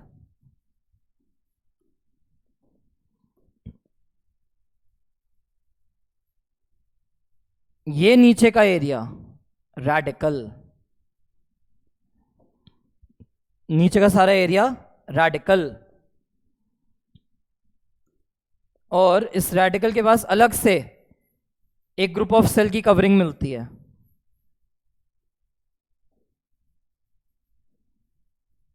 वो हो गई रूट कैप।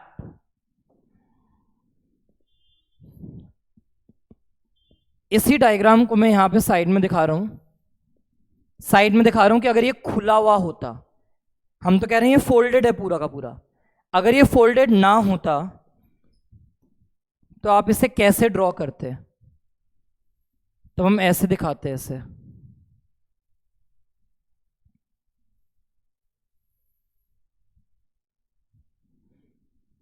अगर ये सारा स्ट्रक्चर फोल्डेड ना हो तो आप उसे ऐसे खोल के दिखा सकते हो।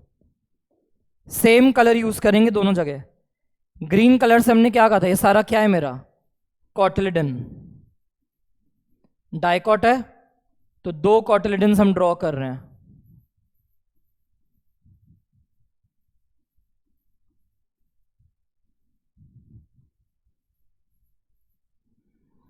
सेम कलर, ये हो गया कॉटिलिडन।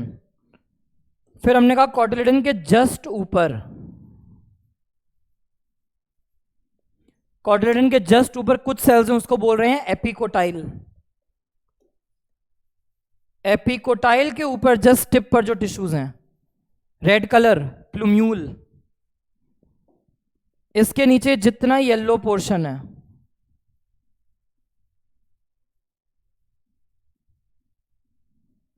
ये सारा येलो पोर्शन क्या है हमारा, क्या है येलो कलर यहां पे, हाइपोकोटाइल।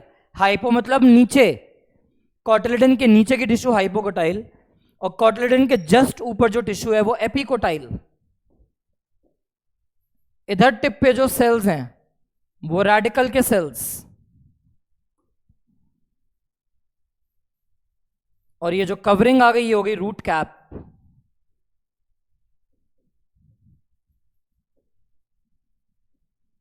रूट कैप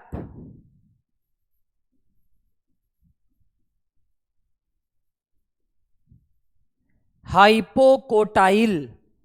हाइपो मतलब नीचे, कोटाइल मतलब कॉटिलिडन के। Tissue below hypocotyl, sorry tissue below cotyledon is known as hypocotyl. Radicle है जो सारा रूट का सेल बनेगा।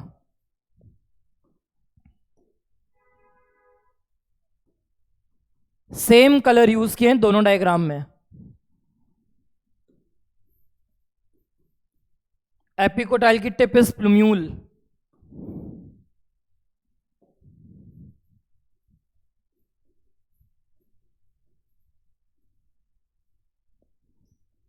तो this is a typical dicot mature embryo. Seed के अंदर एम्ब्रियो जो है वो इसमें चेंज हो चुका है पूरा का पूरा। अगर ये असलियत में तो फोल्डेड होता है, अनफोल्ड करोगे तो तुम्हें ये कॉरस्पॉन्डिंग स्ट्रक्चर्स दिखते हैं। कॉटिलेडन के ऊपर की टिश्यू एपिकोटाइल, कॉटिलेडन के नीचे के सेल्स हाइपोकोटाइल, एपिकोटाइल की टिप के सेल्स आर प्लूम्यूल जो शूट बनाएंगे, हाइपोकोटाइल के टिप पर है रेडिकल जो रूट बनाएगा और रूट की कवरिंग को प्रोटेक्ट करने के लिए रूट का कैप। सिंगल व्यू देख लो इसका, सिंगल व्यू देख लो।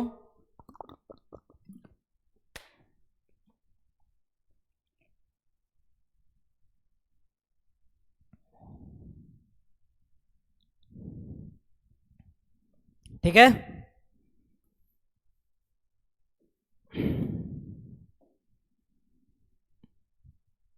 ये असली फोटो है।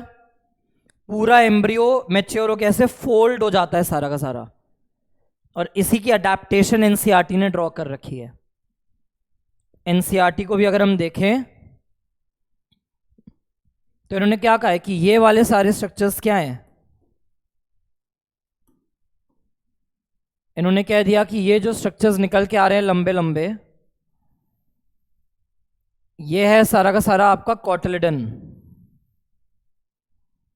This is all your cotyledon.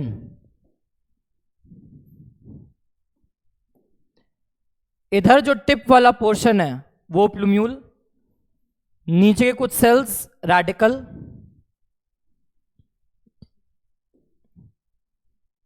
Cotyledon को हम देखें अगर तो ये बीच का सारा एरिया कॉटिलेडन है, इस तरफ ये सारा कॉटिलेडन है। तो ऑटोमेटिकली ये इतना जो हिस्सा छोड़ दिया मैंने यहां पे, बीच का ये जो हिस्सा है मेरा, ये ऑटोमेटिकली हो गया सारा का सारा एपिकोटाइल। और इसके नीचे जो सारा एरिया छूटा हुआ है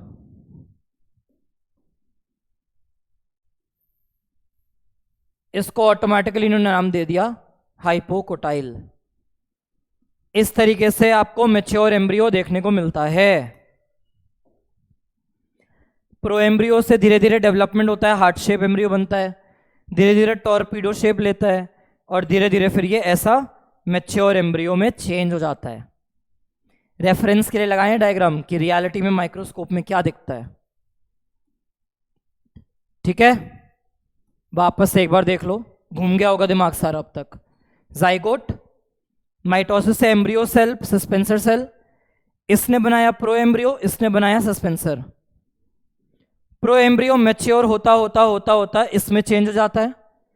इस मैच्योर स्ट्रक्चर में हमारे पास कॉटिलेडन है, प्लूम्यूल, एपिकोटाइल, हाइपोकोटाइल, रेडिकल और रूट कैप है। एपी मतलब ऊपर, कोटाइल मतलब कॉटिलेडन के, कॉटिलेडन के जस्ट ऊपर जो टिश्यूज है वो एपिकोटाइल, एपिकोटाइल की टिप पर जो टिश्यू है plumule.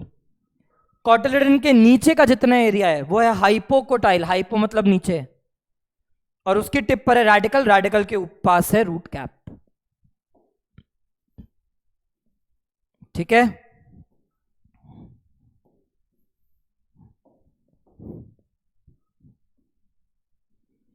Embryo develops at micropylar end zygote जहां पे था।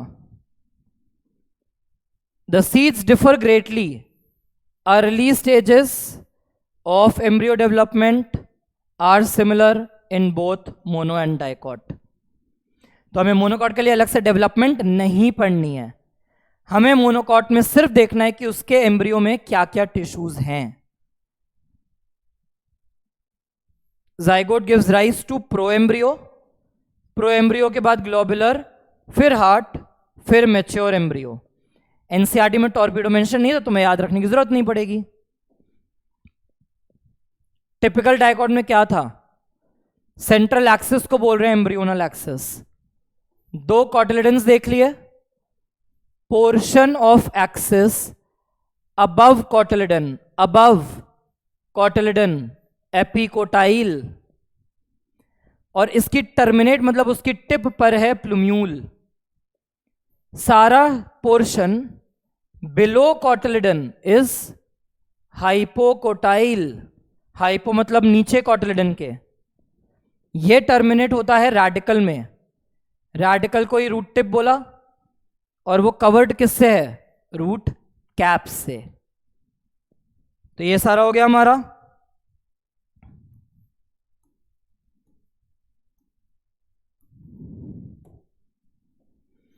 नेक्स्ट हेडिंग डाल लो मोनोकॉट। मोनोकॉट में एम्ब्रियो जेनेसिस नहीं पढ़ना पूरा, डायरेक्ट हमें देखना है कि उसका एम्ब्रियो कैसा है।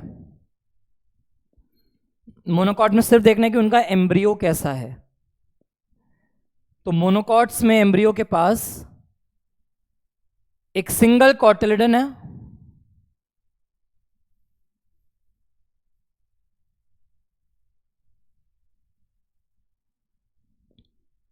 ये पूरा स्ट्रक्चर है, ठीक है।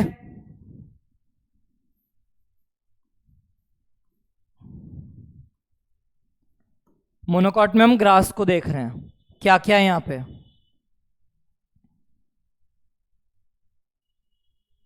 ये जो सारी साइड है ना, ये जो मैं बना रहा हूं, ये है इसका फंक्शनल कॉटिलिडन।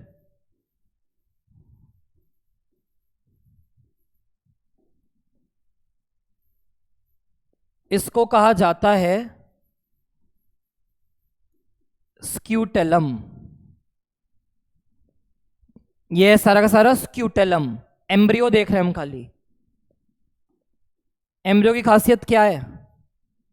स्क्यूटेलम इज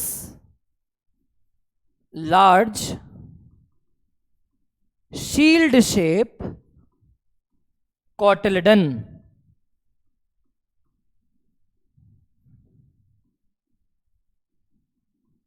एक साइड में लेटरली प्लेस्ड है।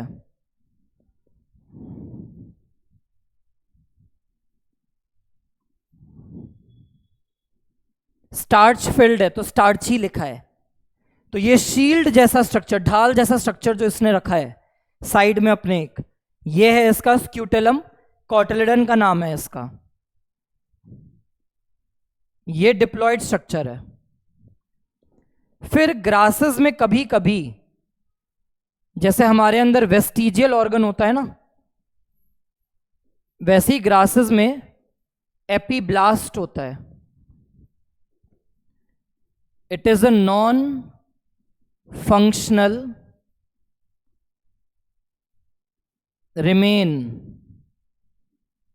Non functional remains of second cotyledon. Dicot के एवोल्यूशन के बाद मोनोकॉट आए हैं।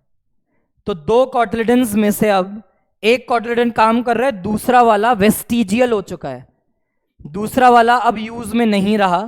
तो ग्रास के एम्ब्रियो में कभी कभी वो छोटा सा दिख जाता है, तो उसको एपीब्लास्ट कहते हैं। जैसे हमारे अंदर अपेंडिक्स मिल जाता है।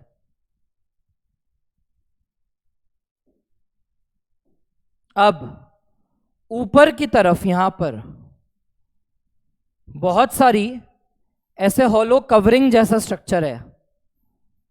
This hollow covering is known as coleoptile. Coleoptile is a hollow leaf like covering, पत्तेदार कवरिंग है। जैसे पत्ता होता है ना, वैसा पतला सा कवरिंग है, हॉलो है। और ये किसके लिए है? It is for the protection of plumule. तो प्लूम्यूल के प्रोटेक्शन के लिए कोलियोप्टाइल है। ऐसे ही नीचे भी कुछ प्रोटेक्टिव कवरिंग्स हैं। These are known as coleorhiza. Coleorhiza जो है, it is the protective covering for radical.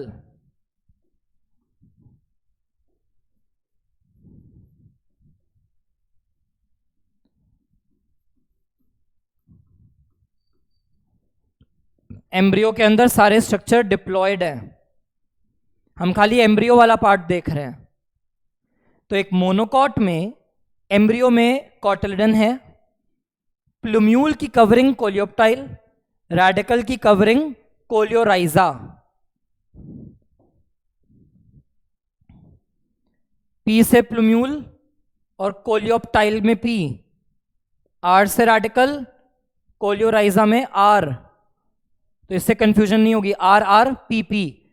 Coleoptile एक हॉलो, ऊपर से हॉलो है जिससे कि स्टेम वगैरह ग्रो करके बाहर आ पाए, हॉलो कवरिंग है, it is just a hollow covering.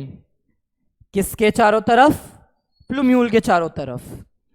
नीचे रेडिकल है, उसके चारों तरफ की covering coleorhiza. And epiblast is just a remain, epiblast is just the remain, बचा हुआ एपिब्लास्ट है। सिंगल व्यू में देख लो, कुछ रह गया है तो काम कंप्लीट कर लो।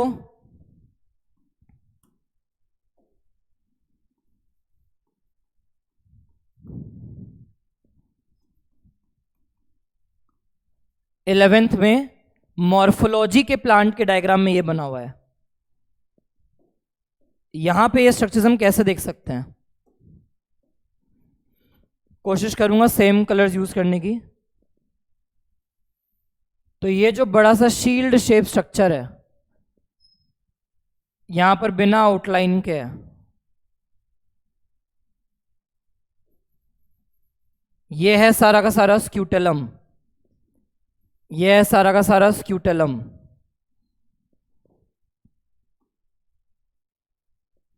फिर ऊपर दिख रहा है ये सारा हॉलो कवरिंग, ये कोलियोप्टाइल है, ये सारा हो गया कोलियोप्टाइल।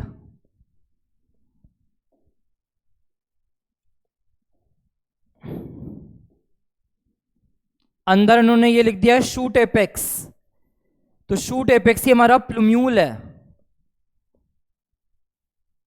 शूट एपेक्स ही हमारा प्लूम्यूल है। सारा का सारा सेम कलर यूज करता जा रहा हूं, शूट एपेक्स ही प्लूम्यूल है।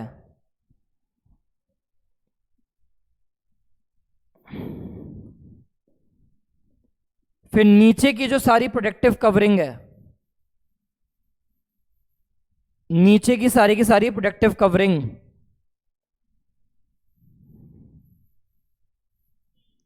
ये कोलियोराइजा है, और बीच में सारा रेडिकल, रेडिकल की कवरिंग उसका रूट टिप,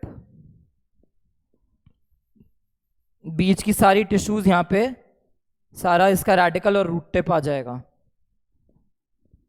ग्रास का खाली एम्ब्रियो का टुकड़ा दिखाया है जो यहां पे ये वाला हिस्सा है। एंडोस्पर्म की अगर हम बात करें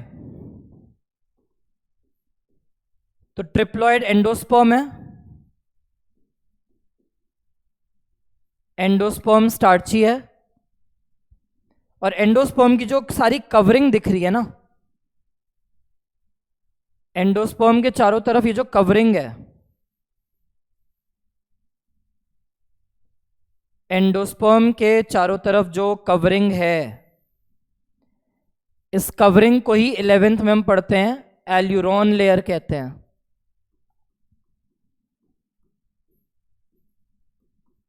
प्रोटीनीशियस है, प्रोटीनीशियस कवरिंग है, एल्यूरोप्लास्ट मिलता है यहां पे। 11th में हम पढ़ते हैं क्लोरोप्लास्ट, ल्यूकोप्लास्ट, अमाइलोप्लास्ट, तो वहां पर जो हमारा ल्यूको था उसका एक टाइप था एल्यूरो, प्रोटीन स्टोरिंग प्लास्टिड्स हैं इसके पास। ठीक है, तो ये है वो सारी की सारी सिमिलैरिटी जो हम देख सकते हैं।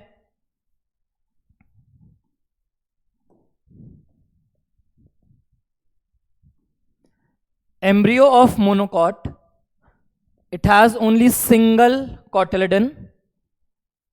ग्रास फैमिली की बात कर रहे हैं, कॉटिलिडन को स्क्यूटेलम कहते हैं। एक साइड पर है तो लेटरल वर्ड लिख दिया, एक साइड पर था। Lower end the embryonal axis has radicle and root cap, और ये दोनों किससे कवर्ड है? एक अनडिफरेंशिएटेड शीथ। अनडिफरेंशिएटेड मतलब उसमें कोई अलग से कोई मैच्योरिटी नहीं है, बस एक शीथ है, एक ग्रुप ऑफ सेल है, एक कवरिंग है, उस कवरिंग को बस कोलियोराइजा बोल दिया है। फिर एम्ब्रियोनल एक्सिस के ऊपर जहां स्क्यूटेलम का अटैचमेंट पॉइंट है वहां पे है एपिकोटाइल। एपिकोटाइल के पास है प्लूम्यूल या shoot apex and a few leaf primordia. Shoot tip के साथ कुछ छोटे छोटे स्ट्रक्चर है जो आगे जाके पत्ते बनेंगे। लीफ प्राइमोर्डिया मतलब लीफ के बिगिनिंग वाले सेल्स, उनसे माइटोसिस होके आगे पत्ता बनेगा। किसके अंदर है? एक hollow फोलियर, hollow leaf like structure के अंदर है जिसका नाम है कोलियोप्टाइल। ठीक, तो ये हो गया सारा। लास्ट आ जाते हैं हेडिंग आज की, सीड। Last heading seed. थोड़ी, मुझे पता है थक जाते हो तुम पढ़ते पढ़ते, बट थोड़ी मेहनत करनी है। बार बार भूल जाते हो, मेहनत से कतराना नहीं है। तभी बोला था मेडिटेशन, जो मैंने ट्रिक बताई मेडिटेशन की, प्रैक्टिस करो, मेंटल कैपेसिटी इंक्रीज करो। सीड को हम क्या बोलते हैं?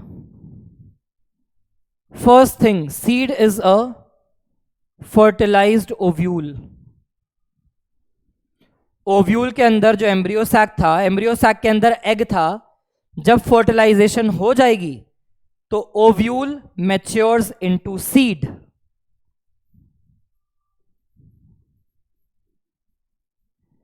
फिर हमने कहा था ओव्यूल के पास तो इंटेग्यूमेंट्स थे,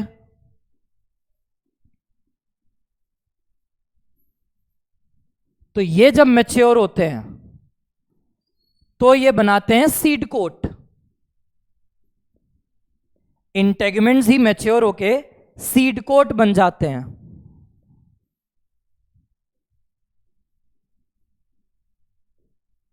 outer seed coat and inner seed coat. Outer seed coat का नाम है टेस्टा, इनर सीड कोट का नाम है टेगमेन। ये नाम पड़े हुए हैं इनके। Seed is a fertilised ovule, seed coat is made up of integument. दो इंटेग्यूमेंट से दो सीड कोट बन रहे हैं, बिल्कुल चिपके होते हैं। बाहर वाले सीड कोट को टेस्टा बोलते हैं, अंदर वाले सीड कोट को टेगमेन कहते हैं।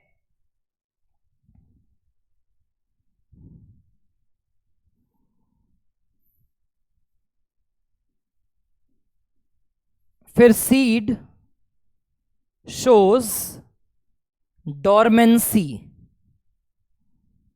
डॉर्मेंट बचपन में कभी ज्योग्राफी में पढ़ा होगा, डॉर्मेंट वॉल्केनो, कि वो एक इनएक्टिव वॉल्केनो है।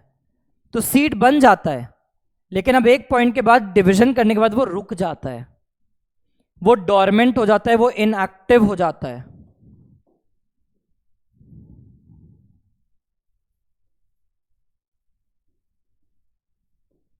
कुछ टाइम के लिए एक पीरियड ऑफ रेस्ट में जाता है, इनएक्टिव हो जाता है, ड्राई हो जाता है। It has 10 to 15% moisture.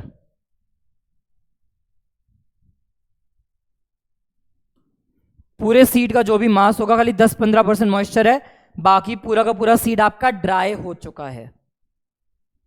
तो ये हमारी सीड की खासियत। 3 पॉइंट्स हैं, देख लो, लिख लो, फिर आगे चलेंगे।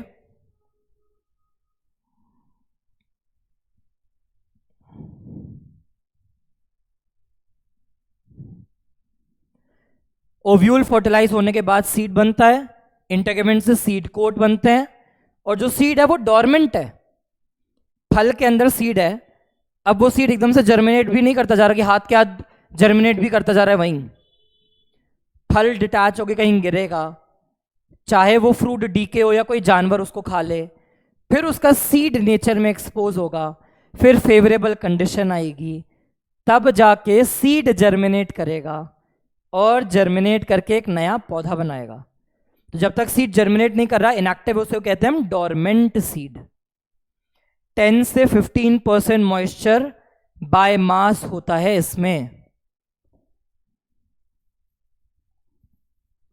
स्टार्टिंग में हमने कॉन्सेप्ट पढ़ा था पोलन वायबिलिटी का, कि पोलन बनने के बाद कब तक अपनी फर्टिलिटी लिए बैठा है, कब तक वो जर्मिनेट कर सकता है। तो ऐसे ही सीड की भी वायबिलिटी होती है।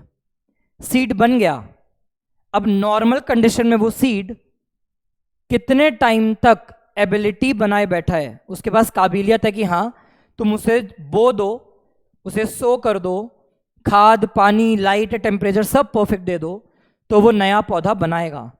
उसे हम बोलते हैं seed viability. It is the period for विच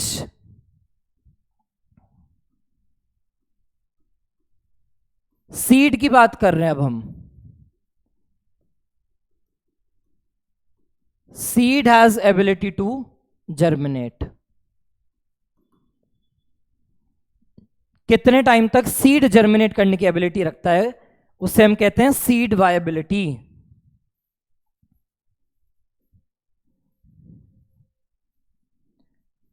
एक पौधा है जिसका नाम है ल्यूपिनस आर्क्टिकस। तो ये 10,000 ईयर्स ऑफ डोरमेंसी के बाद जर्मिनेट किया।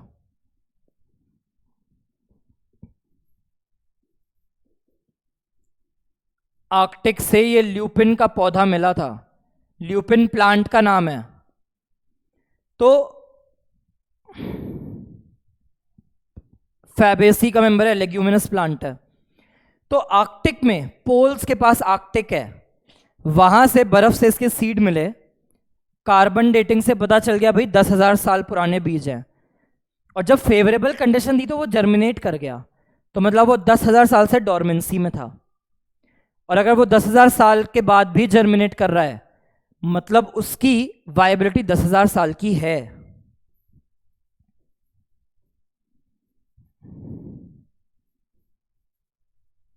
डेट पाम का नाम है Phoenix डेक्टाइलीफेरा।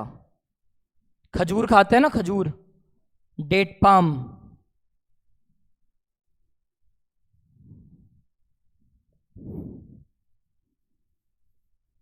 To 2000 years of dormancy.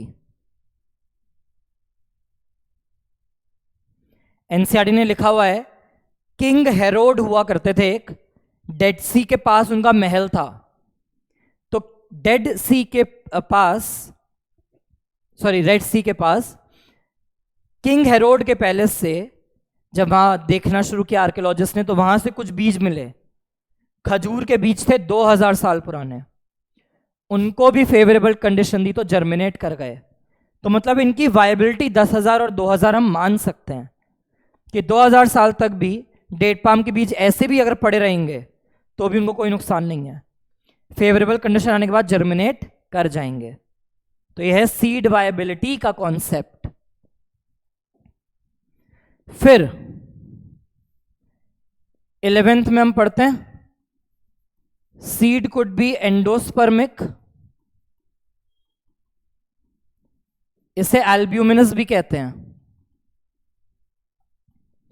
या seed could be non endospermic.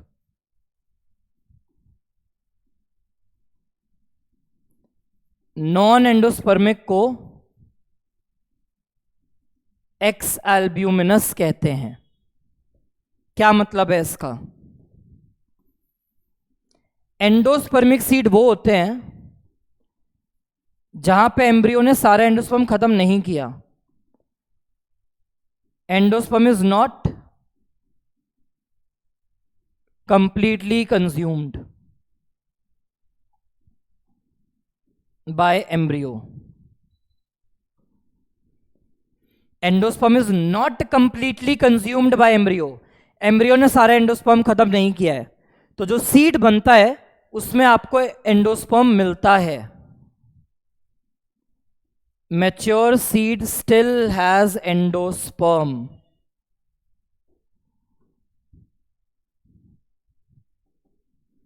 Example आपके राइस, व्हीट, मेज, ग्रास एटसेट्रा.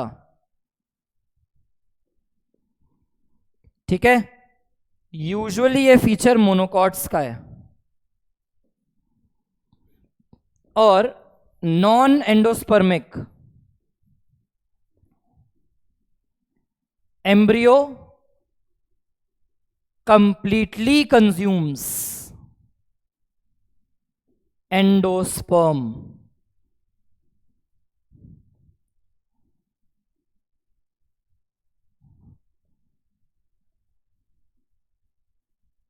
सीड में आगे जाके एंडोस्पर्म नहीं बचता.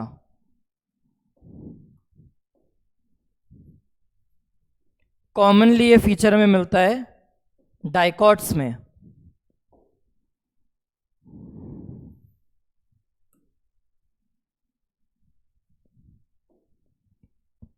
अगर एंडोस्पर्म सारा का सारा कंज्यूम हो गया, मैच्योर सीड के पास एंडोस्पर्म है ही नहीं, तो उसे आप नॉन एंडोस्पर्मिक या एक्स एल्ब्यूमिनस सीड कहोगे. अगर एंडोस्पर्म बचा हुआ है तो आप उसे एंडोस्पर्मिक सीड कहोगे. ये मोनोकॉट्स का फीचर, वो जनरली डाइकॉट्स का फीचर.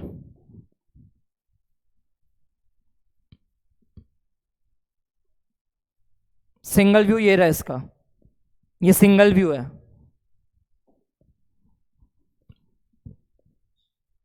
दोनों तरफ एक्सेप्शंस हैं,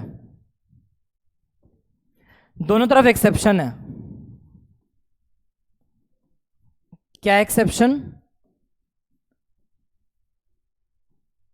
ऑर्किड को बोला है non endosperms monocot,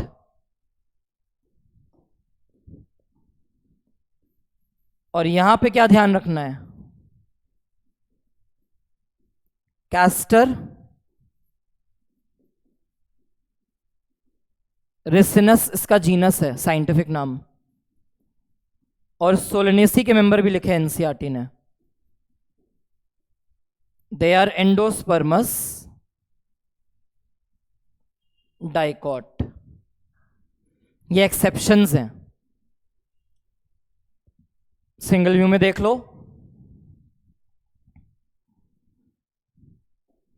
and last, कुछ सीड्स को बोला जाता है perispermic seed. Some seeds are known as perispermic seed. That is they have perisperm.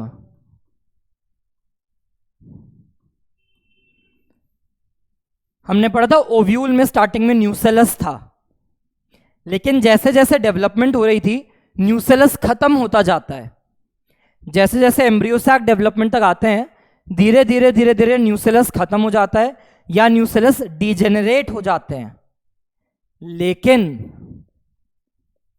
अगर न्यूसेलस बचा रह गया, रिमेन्स ऑफ न्यूसेलस, बचा हुआ न्यूसेलस, जिसे हम परसिस्टेंट न्यूसेलस भी कहते हैं. फर्स्ट चैप्टर में बताया था, कभी कभी न्यूसेलस खत्म नहीं होता, न्यूसेलस बचा रह जाता है. बचे हुए न्यूसेलस को पेरिस्पर्म कहते हैं, और जिन पौधों के बीज में यह मिलता है उन्हें पेरिस्पर्मिक सीड कहते हैं. द बेस्ट एग्जाम्पल इज काली मिर्च के बीज, ब्लैक पेपर. जहां जहां साइंटिफिक नेम लिखवा रहा हूं वो याद रखना. Piper nigrum. इसके अलावा बीट में मिल जाता है, इसके अलावा कॉफी में मिल जाता है.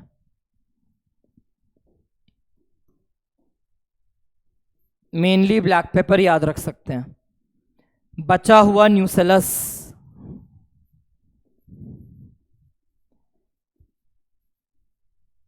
ब्लैक पेपर जो है वो साथ ही साथ एंडोस्पर्मिक भी होता है. सिंगल व्यू में देख लो ये भी. तो ये है सारा का सारा हमारा सीड।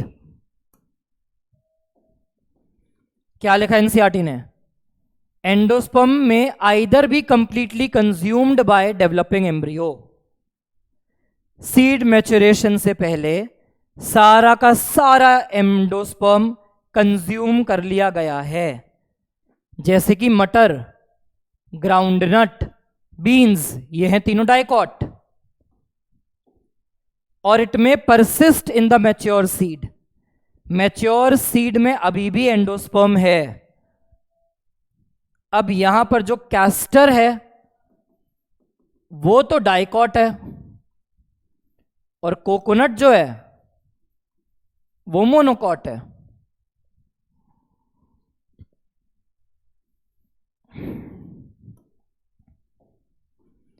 यही चीज एनसीईआरटी ने फिर से दी है कि एंजियोस्पर्म में seed is the final product of sexual reproduction.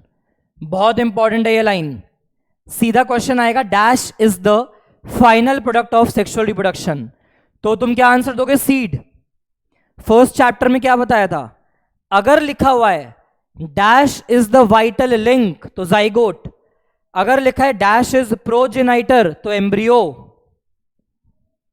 क्या है ये? फर्टिलाइज्ड ओव्यूल है, फ्रूट के अंदर बनेगा। एक सीड के अंदर तुम्हें सीड कोट मिलता है, कॉटिलिडन मिलता है, एम्ब्रियोनल एक्सिस मिलता है। The cotyledons of the embryo are generally thick and swollen, क्योंकि इसमें खाना भरा हुआ है। मटर देखिए तो मटर में वो जो दो फूले फूले स्ट्रक्चर हैं, छोला है, राजमा है, तो जो तो पार्ट तुम खा रहे हो वो क्या है? सारा का सारा कॉटिलिडन। मैच्योर सीड में भी नॉन एल्ब्यूमिनस या एक्स एल्ब्यूमिनस। क्या मतलब है? कोई रेसिडुअल एंडोस्पर्म नहीं है, बचा हुआ एंडोस्पर्म नहीं है। Pea groundnut. Albuminous seed they retain a part of endosperm. Retain मतलब बचाना। इनमें एंडोस्पर्म बचा हुआ है, कंप्लीटली यूज नहीं होता है। तो वीट, मेज और बार्ले तीनों मोनोकॉट्स। वीट, मेज, बार्ले मोनोकॉट, कैस्टर तुम्हारा डाइकॉट। फिर लिखा है लास्ट में, बहुत रेयर है, ओकेजनली है, कुछ बीजों के अंदर, जैसे कि काली मिर्च, काली मिर्च, बीट, रेमिनेंट, रेमिनेंट मतलब रिमेन, बचा हुआ, न्यूसेलस होता है। परसिस्टेंट मतलब अभी भी कोई चीज अगर टिकी हुई है तो उसे हम बोलते हैं परसिस्टेंट। तो परसिस्टेंट न्यूसेलस को पेरिस्पर्म कह रहे हैं और इन बीजों को पेरिस्पर्मिक सीड कह रहे हैं। आगे क्या बता दिया एनसीईआरटी ने? इंटेगुमेंट्स हार्ड होके प्रोटेक्टिव सीड कोट बन जाते हैं। सीड में माइक्रोपाइल मिलता है as a small opening. Seed के ऊपर छोटी सी ओपनिंग होती है जिससे ऑक्सीजन और पानी की एंट्री एग्जिट चल रही है। सीड मैच्योर होता है, वाटर कंटेंट रिड्यूस हो जाता है। पानी कम होना मतलब डिहाइड्रेट होना, ड्राई होना, डिहाइड्रेट होना। और सीड में क्या है? सिर्फ 10 से 15% moisture by mass, by volume नहीं है, बाय एरिया नहीं है, बाय मास। ठीक है। मेटाबॉलिक एक्टिविटी स्लो हो जाती है, इनएक्टिव हो जाता है सीड, इसी को हम कहते हैं डोरमेंसी। फेवरेबल कंडीशन आएगी, भर के मॉइस्चर, ऑक्सीजन, टेम्परेचर होगा तो वो जर्मिनेट कर जाएंगे। घर में काले चने हैं, उनको लेके मिट्टी में डालो, पानी डाल दो, सुंदर सुंदर पौधे निकल आएंगे। सीड का क्या फायदा है? पहला फायदा, जो प्रोसेस थी पॉलिनेशन की, फर्टिलाइजेशन की, इसको तो कोई ये सारा इंडिपेंडेंट था पानी से। पॉलिनेशन के लिए खाली वाटर पॉलिनेशन में पानी चाहिए, बाकियों को पानी नहीं चाहिए, फर्टिलाइजेशन के लिए पानी नहीं चाहिए। सीड फॉर्मेशन एक डिपेंडेबल चीज थी, सीड फॉर्मेशन डिपेंडेबल था क्योंकि लैंड पर मैक्सिमम इवेंट हो रहा है। सेकेंड फायदा, seeds have better dispersal advantages. Seed बहुत अच्छे से फैल पाते हैं। बचपन से तुमने देखा होगा वो बुढ़िया के बाल उड़ते थे ना हवा में, तो वो बीज है जो उड़ रहा होता है। फिर बहुत सारा फूड रिजर्व है जो यंग सीडलिंग के नरिशमेंट के लिए है। इसके अलावा सीड कोट है हार्ड प्रोटेक्शन के लिए for the young embryo. Plus seed कब बनता है? सेक्सुअल रिप्रोडक्शन से। सेक्सुअल रिप्रोडक्शन के टाइम पे कभी ना कभी मियोसिस होती है और मियोसिस से नए जेनेटिक कॉम्बिनेशन आते हैं जिससे वेरिएशन आता है। इसके अलावा सीड जो है बेसिस एग्रीकल्चर का। फार्मर क्या करते हैं? सीड सो करते हैं। सीड क्योंकि डिहाइड्रेट होता है, डॉर्मेंसी में जाता है, तो आप उसे स्टोर कर पाते हो। घर में जो बीज रखे हैं उन्हें परफेक्ट टाइम पे बो दो, उनसे पौधे निकल जाएंगे कईयों से, जो भी वायबल सीड्स होंगे। ठीक है।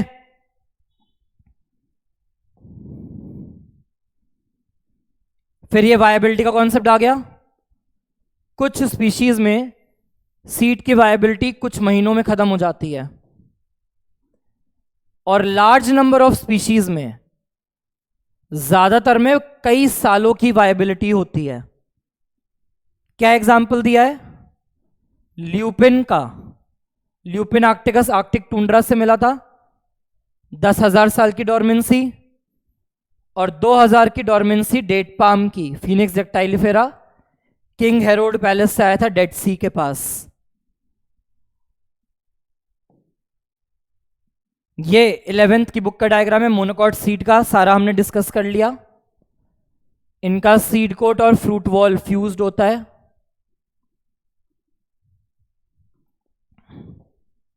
और ये रहा डाइकॉट सीड का डायग्राम।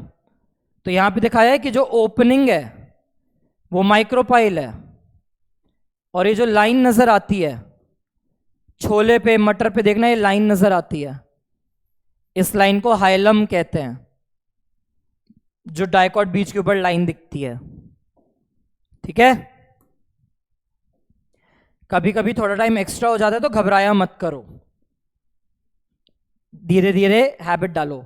कभी कभी जल्दी भी छोड़ देता हूं तो वो वाला टाइम इधर कंपनसेट हो जाता है। क्विकली क्वेश्चन देखते हैं। एंडोस्पर्म जनरली कैसा होता है? ट्रिप्लॉइड होता है। हरे नारियल में, ग्रीन कोकोनट में मिल्की वाटर क्या है? एंडोस्पर्म है उसका। स्क्यूटेलम इसमें से कहां मिलेगा?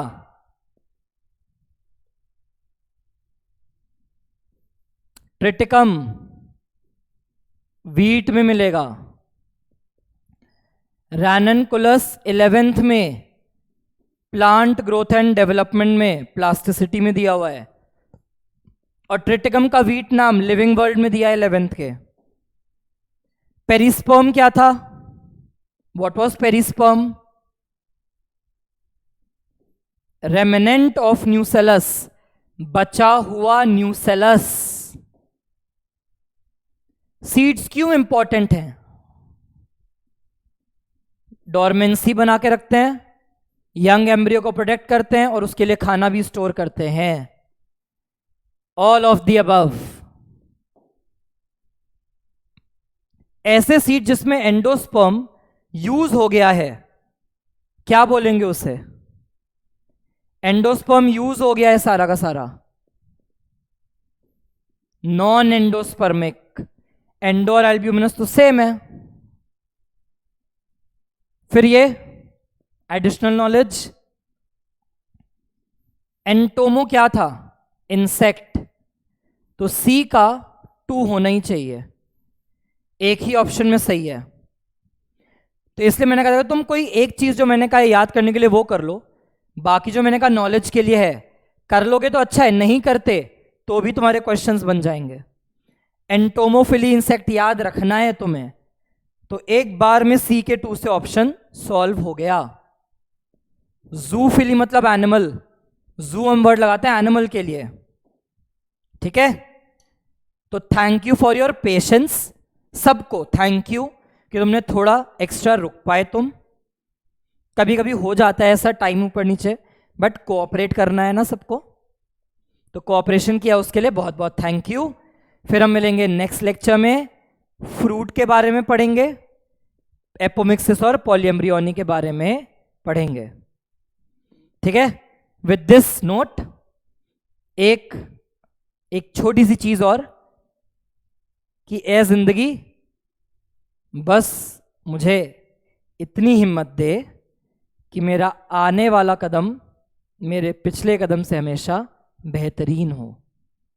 जो भी नया स्टेप तुम लेने वाले हो, it should always be better than the previous step. इतना ही बस भगवान से, उस ऑलमाइटी से हमेशा प्रे करो कि वो तुम्हें हार्डवर्क करने के लिए इतनी शक्ति दे कि तुम हमेशा एक अच्छे स्टेप की तरफ जाओ। ऑटोमेटिकली तुम्हारा फ्यूचर अच्छा होता जाएगा, तुम्हारा पास्ट भी अच्छा रहेगा। Thank you.